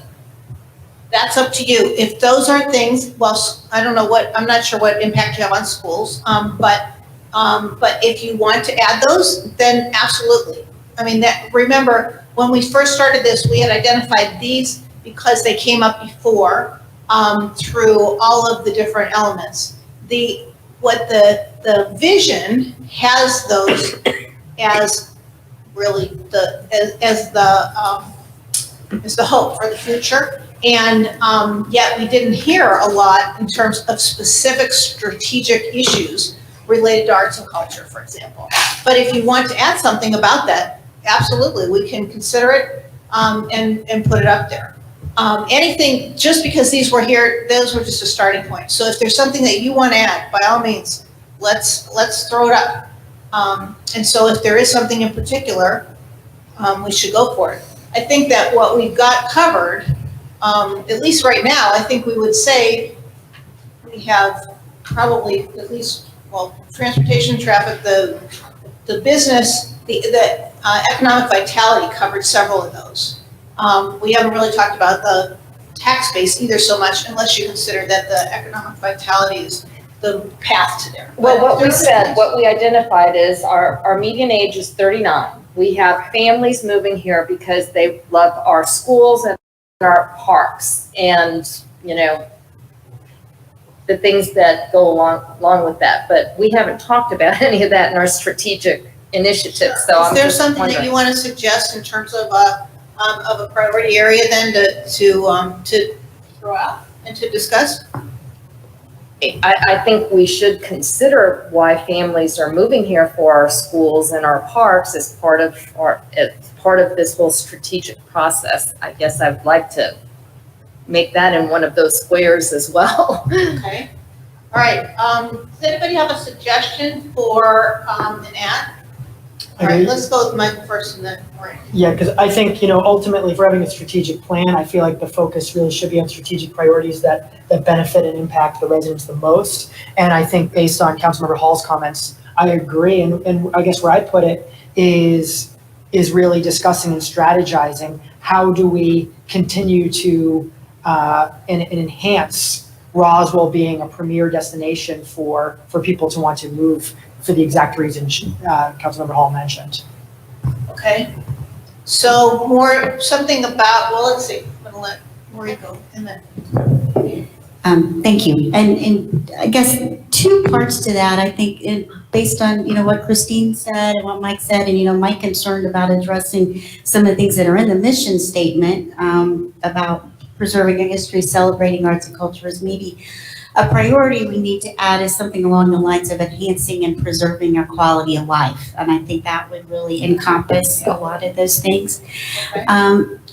Then moving back to the second thing, which was improving communications between council and staff, I think the reason that that's there is because staff and council identified that as an issue that may be keeping us from achieving some of these other things. So I do think it's something that's important to talk about. And if we can resolve it and make it better, then I think we can jump ahead to some of these priorities that are much, that we all rank very high.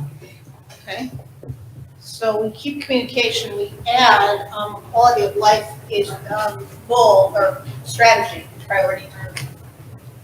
So I agree. I think the communication with the residents goes back to a lot of different things. It goes back to our business growth. It goes back to our UDC. It goes back to our transportation. It goes back to parks and schools and everything. We have to come up with a better way to show what we're doing in City Hall, celebrate our wins, communicate all the work that we're doing, communicate the hardworking staff, and then that's outside of the building. Inside the building, we also need to improve our communication because I feel like we've argued over the last 2 years over supposed communication issues that we felt has kept us from getting where we need to be instead of doing the business, the big picture things that we're looking at here. When it comes to the schools and parks, obviously Fulton County, we don't have city schools. So that delves into it, but the parks and rec and the quality of life, obviously, how do we maintain that? That goes back into the economics. Do we have the money to do that? And where do we get the money to do that? And how does that all come? So it's all circular. So I agree. I just don't know what aspect of the Parks and Rec we're going to go into right now without going back into that circle. So I completely agree. I just don't know how we approach that. So I would say this, when you're imagining what you want to happen and what your priorities are, if you only let your resources drive it, then you're gonna have a very narrow idea about what could be achieved. So the best practices for strategic planning is to envision what you want and then figure out a way to get there versus, the other way. So it is circular, but it's not circular. It depends on where you start, where you get in the circle. So the idea, I think it's worth, if we can get there today, next time, maybe, but to really hone in on the quality of life issue and what you want to have happen, and then worry about the resources to be able to make it happen, as opposed to the other way around. We should be looking at this as aspirational. It is, exactly. And so I agree with everything you just said. And you've really reinforced why I feel we need to be talking about quality of life, because my concern is what I don't want Roswell to have had the best quality of life just by luck and by accident, because I feel if that's the case, there's so much risk that we accidentally destroy it or we lose something. And I think what we need to do is we need to, in our strategic plan and as absolute top strategic priority. We need to be consciously focusing on what creates the best quality of life and maintains the best quality of life for our residents. And let's make sure we're working towards that, because if that's not on our radar, then I feel like we're at great risk. Well, I really feel that as far as our parks go, I mean, that's got to be a strategic priority, because we're talking about one of the main reasons why people move here. They love the parks. People in Roswell love to be outside. And we still have, especially out the river master plan. You know, we need to talk about that. That should be a priority for us. So that's what, at some point, I would like to be able to get there, because, you know, what are the specific priorities? Is a priority to work on the master plan for the parks, or the master plan for the river park? But then the other thing, you know, even though Fulton County is our schools, we make a lot of decisions that affect our schools. So, you know, whether they're redevelopment issues that we want to focus on that might help improve the stability of our schools, I think we should keep that in the forefront. Now, I don't know if that's up there with the rest of them, but it should be a consideration when we're looking at ways to redevelop and look at how that affects our schools. And many times we don't talk about that. Okay, so we're gonna add a quality of life priority that would include the river master plan for sure. Parks and the river master plan is a separate item. And then what actions council takes that affects schools. Okay? No, just quality of, there's another group of issues we've talked about that affect quality of life. You can throw traffic and transportation under there. You can throw public transportation into quality of life, right? If I can get to a better job, then I can improve my quality of life, right? So I think there's a dovetail of the top ones. One of, you know, we said communication, we said economic vitality. And maybe the third one, instead of being just transportation, becomes quality of life, was transportation as a piece of it. And then there's some other things you can throw into quality of life that are in our, the arts and culture. Yeah, the arts and culture, all that stuff that we said was important, Christine, can fit into that bucket. Sure, well, I think you're right, that quality. I'm just trying to make three is a good number, right? But good things in three.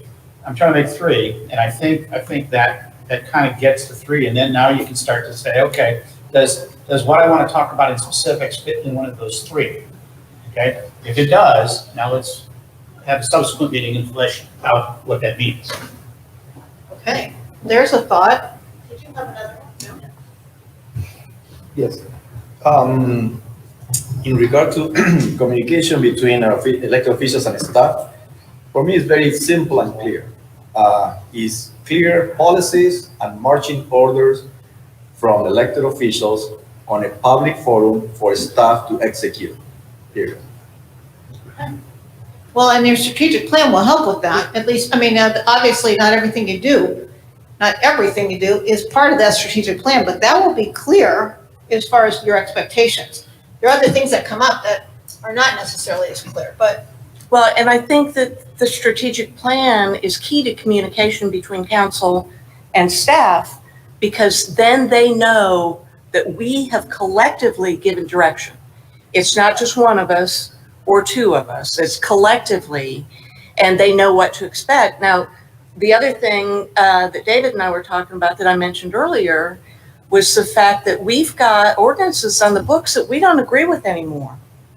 You know, and transportation's a perfect example of that. So I really think that we should have a priority that involves looking at what we've got on the books and how that's counterproductive to what we want to see happen.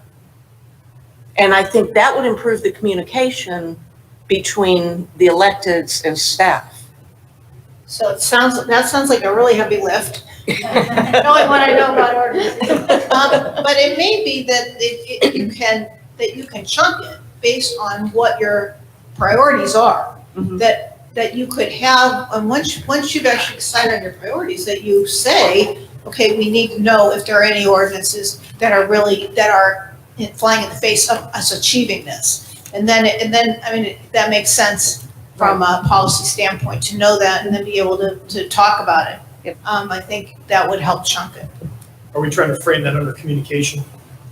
Well, I don't know. I heard a suggestion that communication is going to be involved, that instead of having it as a separate priority of its own, that it's a piece of everything else.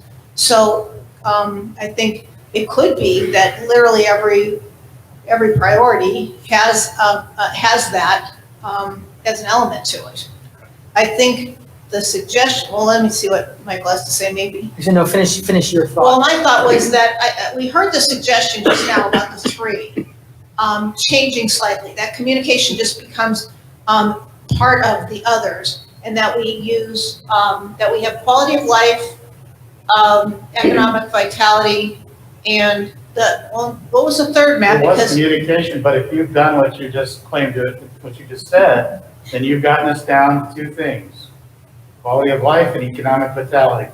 well, And if maybe, you go back to the original chart, with the big words and little words, you've just tied that together. The word, Well- thank you. so I would really be in trouble if I said that two would be enough. Yes. Normally, I think 3 or 5, I mean, is a normal, really 5 actually. Those are the two big ones. There's a lot under each one. Well, that's true. So let's not worry about, I'm let's just not worry about numbers trying right to now. think Let's of get the details. How about that? And then we'll worry about what the number ends up being. But, because I think we could make an argument almost any way at all. I mean, quality of life is just huge, right? So, I think that, here's what I think. Well, wait a minute, let Mike talk. Well, I think. So it's just what I have it on the mind. I think it's really relevant. So what the mayor brought up, I agree with 100%. The fact that we have probably some official ordinances that probably contradict.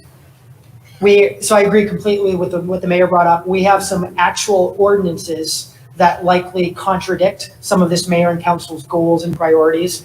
And we have even just some staff policies that potentially contradict goals. And I'd like to just use a quick little illustration, because what I feel is this is something that once we have our priorities, I feel then underneath there, it can be the looking for what are the ordinances or policies we need to update. An example is regarding the sidewalks recently. Turns out we learned staff has a policy that if they have to build a wider sidewalk, they're required to just destroy the existing one and build a whole new one. What that's done is it's made it more expensive for redevelopment and therefore economic vitality. It's made it more expensive to actually build more and wider sidewalks, and therefore they've sacrificed more for just getting the fewer perfect ones. So it's things like that where I feel like if they're updated, because this council has never weighed in, I think we could probably be achieving more of our goals. So I feel like that is an important next step after we come up with the priorities.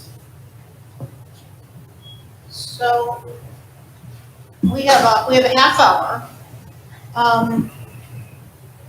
And I guess what I'd like to hear from you all, maybe could we take 15 minutes and talk about the things that you would want to consider under quality of life? Because I think that's a big one. And we heard a little bit already. I mean, we heard about the river master plan and parks a little bit. So I'm not sure what exactly, what exact words you want about parks. But I think that that's such an important one. And what I would like to suggest is we take 15 minutes and then we'll do a wrap up. I want to hear from each of you about your closing thoughts. And then I would say that we would work with Gary and his team to take what you've given us and then have his team add to what you've already talked about, so that when we get together again, that we have a more comprehensive list of things that his staff knows should at least be considered, that you can all then weigh in on, so that we have a better base to build on in our next session. And that would get exactly to some of the action steps that you might want to take, or at least action steps that are that are put out there as suggestions. And then you'll have a lot of meat to really delve into when we get together again on 3 or 4 areas. We may decide to break some of these out as we start to really put it together, because it's hard when you're just doing it this way. When we start to see it on paper, it may come into better, clearer focus. So would that be okay with everybody? 15 minutes, jot down your ideas about quality of life. I think we should start in the middle, this way. And just whatever you have thought about that, we, even in terms of what if there's an arts and culture, something about that you want to have, not just arts and culture, but something specific, that we'll put it up there and we'll have it considered. Does that make sense? So for this exercise, Amy, you don't want us to focus on actual objectives, projects. You want us to look at something more bigger We're picture, higher level right now. higher level. We're gonna get to that detail Right. next time. Okay. Yeah. But if you have any thoughts about the high level. And you are separating it into quality of life and arts and culture, correct? Those are two, No, I was or using together? arts and culture as an example of a piece of quality of life, that if there's something specific, I don't think it needs to be separate, but if you all, you know what, this is not my strategic plan, right? So if you think it needs to be separate, then we can separate it. I think it is a part of, I think that was, the quality of life was overarching, and I thought it was suggested as being included as part of that, but. So if we're gonna have a goal of maintaining a high quality of life in the city of Roswell, what do we need to do? Yeah, exactly. What does that mean? What are the elements? And I think, so we heard schools, we heard whatever contributes to making sure that the schools stay strong. That's probably how I would paraphrase it. We heard the river master plan, and I don't know that we heard, I don't know what else we heard. So, let's do that, okay? And I'm gonna just start right here and go around. So, if there's something that you did not say that comes to mind. No, I think I've been saying things. Okay, well, jot it down if there's something that, and I know this is springing this on you. Sure, he's got everything is my own. Yeah, I would say, it's so many things. I mean, number one, it's access to retail, to neighborhood, to services, to restaurants, to businesses, to the things that you need that enhance your daily life. It's access to arts and culture, whether that's performing arts or visual arts. And I think they're also an opportunity to celebrate our history and our diversity. And the third thing is just maintenance of the assets that we have. We have beautiful parks, we have streets and sidewalks, but we do need to invest in maintaining them, I think, in order to optimize our quality of life. Okay, glad to hear that. There's gotta be something about maintenance, so thank you. Yeah, I think related to it, I think it's creating a safe and clean environment where people want to live and have different amenities, support, et cetera, where that's where they want to call home. Well, good, because I think it's important to get to that point, to get, this really does, quality of life goes right to vision. So I think this is really, really good.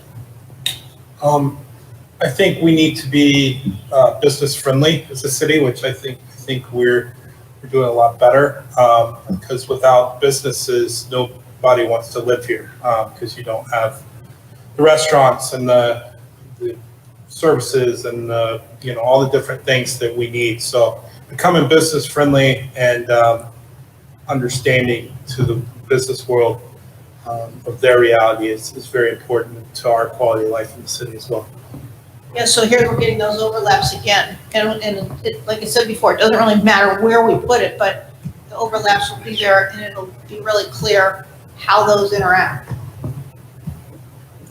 Well, it's, quite a lot is so broad. I mean, like Councilmember Wilson just said, that, include transportation, a good diverse mix of commerce, parks, recreation, venues for entertainment for people, clean air. I don't know, it's cover everything pretty much. So we can spend 10 days talking about quality of life, but But we will not. Okay, right. So, okay, very But, generic. now that you're raising that, I mean, it is very broad. It may be that that you decide that you'd rather have a statement about it than a priority in some way. We'll play with it. I mean, there's nothing set in stone yet. And, we will do thinking. We'll work with Gary and his team to do some thinking about it. And then we'll bring you a suggestion and you can shoot it down or you can say, yeah, that's great. But we will, there's a whole bunch of different ways to skin this cat, basically. Can I ask a quick question? Sure. Is public safety a given? I mean, does it not need to be up there? Because we're charged with health, safety, and welfare. Right. So safety is, So Are here's we what I just- would say. assuming our fire and police departments are being covered and we don't need any strategic priorities there? So what I would say is that normally the things that are your priorities are those things that you really want to focus on. So if you feel like there is something that needs your focus more than generally, I mean, you've got all these services, right? And you're funding them and they're working. But if there are things that really need attention in the next 5 years, then you might want to have those as priorities. If police and fire, if your public safety is working well, and there's not a reason that you have to, pin the tail of the donkey, actually. I mean, that because you can assume, and you should assume, that the services that you have, unless there's something really missing or drastic about them that needs your attention, like, I mean, even the river master plan, for example. I mean, it may not be drastic, but you have the plan and you want to execute it, right? I mean, you would say, so that's totally up to you. There are some communities where that is a priority and it's listed as a priority, and in 5 years it might come off because they righted something that wasn't right. Okay, well, then I would suggest that we talk about our fire department, because we've got some huge capital outlay and operational outlay that are looming in the near future. So, I want to be in a position where, okay, so let's say someone comes in and they want to build a performing arts center. And we need to be in a position to say, well, we've got these needs in our fire department and they're very real needs that we need. Do we spend 5 million here or 5 million here? So to me, that comes along with it. Yeah, I think you do have an issue with fire, and it may very well be the case that you want to make this, in particular, a strategic priority, because you're right, it's not just the physical, it's the how you. Right. Yeah, and if I could offer something, Mayor, ideally, in this process, we would capture everything. Public safety being a big one, as one of those goals, high quality services, great police, great fire. We would have, if we don't get that today, we'll bring that back at the next session, because we have a whole list of things, to your point, that we need to work on over the next 5 years with the fire department, and probably with PD, get some of the other stuff shored up. So that definitely is one of those things we're gonna be bringing back. Well, I just noticed today we're talking about the sexy things. Yeah. We're not talking about the nuts and bolts, so. Yeah, and actually, I mean, the truth is that can fall under quality of life. I mean, safe and, those are, certainly safety is a part of quality of life. He has a question. Okay. Thank you. Yeah, this does definitely I think we need to add something where, in mind for quality of life, safe was the word I used, but I think the mayor is right. We need to get more specific. And two aspects. One, I certainly agree with needing to support the fire department needs that we have coming up, but also regarding police department, not only talking about specific needs, but we do have an area that has high crime and is a concern for a lot of residents. And I think that's absolutely something we need to have as a strategic priority, because I'd say this council is choosing to focus on the sexier things and maybe even arguably the easier things. But I think we need to be having real conversations about how do we bring more safety to this area where so many residents that live there deserve more safety, along with the whole city. Okay, so noted. So the quality of life for all of us improves when we improve the quality of life for all. And I'm suggesting that one item that we should talk about, or should put on the board, is addressing the needs of all residents and stakeholders of our city, no matter what their family situation or neighborhood might look like. And I think when you do that, you improve the quality of life for everyone. Okay, that's noted also. I like that. That's all right. Next, So just again, dovetailing on what Matt Judy said about being business friendly. By being business friendly and bringing that tax base up will relieve our homeowners, the burden on the homeowners so that they can continue to enjoy the services that we all talk about from the quality of life without having to basically foot most of the bill. all right, so I think that we're starting to like crack open a big nut. A huge nut. Did anybody have anything else about quality of life before we move on? We have 2 minutes left on quality of life. But as I said, we're gonna have staff input on this. So you're gonna see things that you didn't mention come back to you for your consideration. So, staff will add to this the things that's on their mind that they think that you should consider.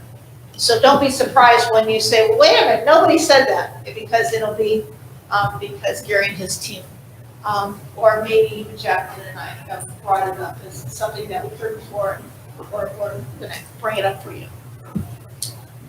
Okay, we have a lot. You did a lot of really, really good work. We have 15 minutes. I promised Matt that we would be out of here on time, and we're going to be. So what I would like to do is, we sometimes do a plus, things that you like and the things that you would want to change. And this is especially important to us because we're going to be back with you. So this is not just like, oh, well, this is for the good of the order. This is for the good of your order of the things that we have fixed in. So I want to know the things that you liked about this session, and the things that you liked about this session. This is one of them, I'm sure. And the things that you would want to change for the next session. So you can be very specific. But it will be important because we will take your advice and do what at least what we think there may be consensus on. So I'm not going to go around in any circle. I'm going to let you guys decide. Let's do it. If we do it alphabetically, then C is last, but that's okay. How do you normally do this? I feel your pain, Steve. Well, I did start with him. No. So I'm just looking at the alphabet. Are you first, Christine, or you're just going to go? I'll just go. What I'd like to do before the next session is maybe have small homework assignments, not one big homework assignment, but small pieces where you parcel out to us as a group, and then give us a week or 2 weeks to get it back, and then maybe another piece, so that you have time to compile that, and we don't need to spend time kind of reviewing or having that introduced, so that we can be more productive when we're together as a group. Okay, so then we may spread out the time between this and the next. It's just my idea. I mean, I don't know where everybody is on that. All right. Were you the one who was asking the teacher to give you more homework? Yeah. When you were in school, and everybody looked at you, what? What? So that was I decided. a change. Did you have a plus? I'm gonna do plus and change in the same. Oh, let me think about a plus. All right. Well, then if there is one, I'm not trying to make you do a plus. I'm sure there is. Did you have? No comments. Believe it or not. Still thinking? go on top of what Christine said as far as homework. I disagree with that because there have been many things said here today that has shifted my thinking. And that's the beauty of getting together. That's the beauty of having retreats, and that's the beauty of doing this. And I think that the value really comes in with working together as a group. But I think that this has been a great process to go through. Here's what I am really interested in, and I'm going to try to phrase this correctly. When you all are making comments, in my mind, I'm coloring those comments because I know a lot of your initiatives. I know which direction you want to move. So what I'd like to know is what you heard, because what I heard today might not be what you heard, because like I said, I'm coloring it based on my knowledge of us. So I would just love to know what you Well, what I heard, I'm gonna put Jack on the spot too in a minute, but what I heard was, that if you don't agree, that people didn't say, because we did say no judgment, that people did not disagree, and I heard a lot of building on ideas that came from each other. So I mean, I'm going away, I don't know if I first went follow, I'm going away thinking, well, this worked really nicely because there were a lot of good ideas, and there was a lot of confirmation of different ideas and building on different ideas. And I don't know the different agendas or anything else, but to me, those are the things that I heard that I think are very encouraging as we move along. So that's a win. Well, it feels like it for me. I heard you all synthesizing a lot in your conversation. And so you started out with, all of those priorities and saying, okay, these are all important. How do we narrow this down? And through your conversation, I count 4, you say 3. And so that's another thought that I have. I think you have 4 priorities and not 3. Well, of course, we'll manipulate those later, but okay. Yeah, just to add, I mean, I think it was encouraging to hear a lot of common themes coming up that I think we can continue to have conversations about. I think one of the things that I would like to see is just to get really digging in and defining what some of these things look like what does good development look like, what is economic vitality. I mean, even something as simple as the phrase that Christine used and Matt used, we said business friendly. I know, as to the mayor's point, that looks very different to Christine than it does to Matt. So what are examples? How can we be business friendly? And what can we agree works for Roswell? Great, thank you. So positive, I like just the discussion and having the open discussion on these important topics. I like that. And then for kind of next time, it's kind of, I think, an expansion of both the mayor and Councilman Wilsey's comments is I would like to make sure we're addressing elephants in the room and that we actually are getting into what does that mean? Because any one of us can give a catchphrase and we'll all agree with it, but then what that means to us and how you actually execute that is where then you'll get polar opposite disagreements. And my problem is I feel if we don't address those, then the strategic plan is either not gonna, successfully pass, or it will pass but then have no clear direction to staff because it will just be high level without getting into those details. Yeah, we're gonna have to get into the details that where you are going to have to be able to figure out whatever the common ground is, just even if it's just, 2 or 3 things. So you're right, we're headed there. I think positive is I think y'all did a really good job with this workbook and compiling information from staff, from council, and from the executive team. And I think there's a lot of good information in here that we should all take another look at before next meeting. On the I would call it a negative, but I think it's the same thing that the mayor and the previous 2 have said. Last night I read the governance retreat report that we did back in January of 2018, 20 days after we got elected. And I can take this and put it about 90% of what's up there and say, here we are 3 years later talking about the same thing and the same problems. because I don't think we defined it coming out of this to say, hey, look, are you really in on this? Or are you really not? And for us to give staff walking orders and for us to be successful as a city and council, we have to define it, because we can't have the ambiguity of one person saying, I want business development, and nobody knowing what that means, because everybody says, what is that? Are we gonna agree on everything? No, but there has to be, for this to be a living, breathing, walking document that we're gonna walk out of here and take as a charge, some agreement on the pillars of this. So, just looking at these two things, I think it's important that we do drill down. Okay. David, do you have anything you want to say? Jerry? I'll go. Okay. You're last. Oh, Did okay. we get everybody? Did anybody have another thought that did not express it? We have, oh my goodness, we have 8 minutes, but you're not going to talk for 8 minutes. Nope. I think this is fantastic, and I would have loved to see this get further, but understanding that, there's a lot of stuff to unpack.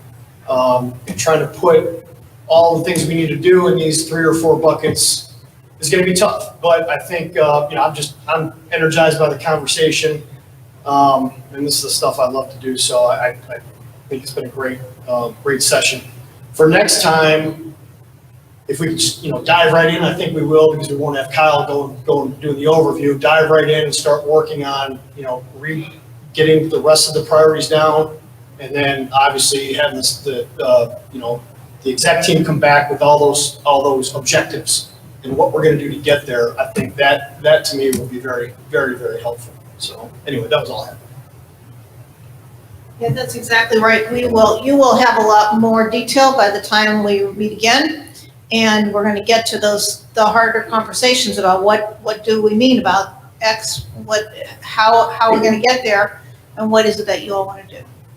Well, then I think the mayor should adjourn us, right? Because you're the official. But thank you so much for your thoughtfulness and for being prepared. I think that you made this a very fruitful discussion. If you have any other thoughts, you know how to get us. Go ahead, email. We'll talk to you on the phone if anything in between now and then. And you will have another workbook. I didn't hear much, Christine, about maybe the homework in between. But if you have thoughts about that, I'll send homework out to everybody. but we will do a lot of work with Gary and his staff in between now and then. So rest assured, you'll do work. So I'm going to let you have the last one. Well, thank you everyone for taking the time to come out today. I really do think, we've got a lot of really important tasks as elected officials. We can go to the budget, we can go to the comp plan. I would like to encourage everyone, because the census is really important to us this year. We've got 2 more weeks before they stop counting. And as you all know, a lot of it affects everything we do. It affects grants, it affects money that we get from the state and the feds. It also, one of the biggest impacts to us is sales tax distribution in Fulton County is based on the population. So if we're not counting everybody we're leaving money on the table. So, and right up there with all of those things, the comp plan, the census, this is and of course the budget every year, but this, I think, is one of the most important things that we can get done as a governing body. And just giving that vision for the next 5 years, I think, is very important. The fact that we can communicate better with our staff, because we're clear as a governing body where we want to go. So this is just really, really, really important. And thank you. And like I said earlier in my opening remarks, we do have a lot of wins. I know that we focus on the losses many times, but we have a lot of wins. And I want the strategic plan to be one of them. I don't want our legacy to be, they tried for a strategic plan, first time in the history of Roswell, and they failed. I want this to be a huge success. So thank you all so much. And Christine will follow up with homework. And you all have a great afternoon. Thank you.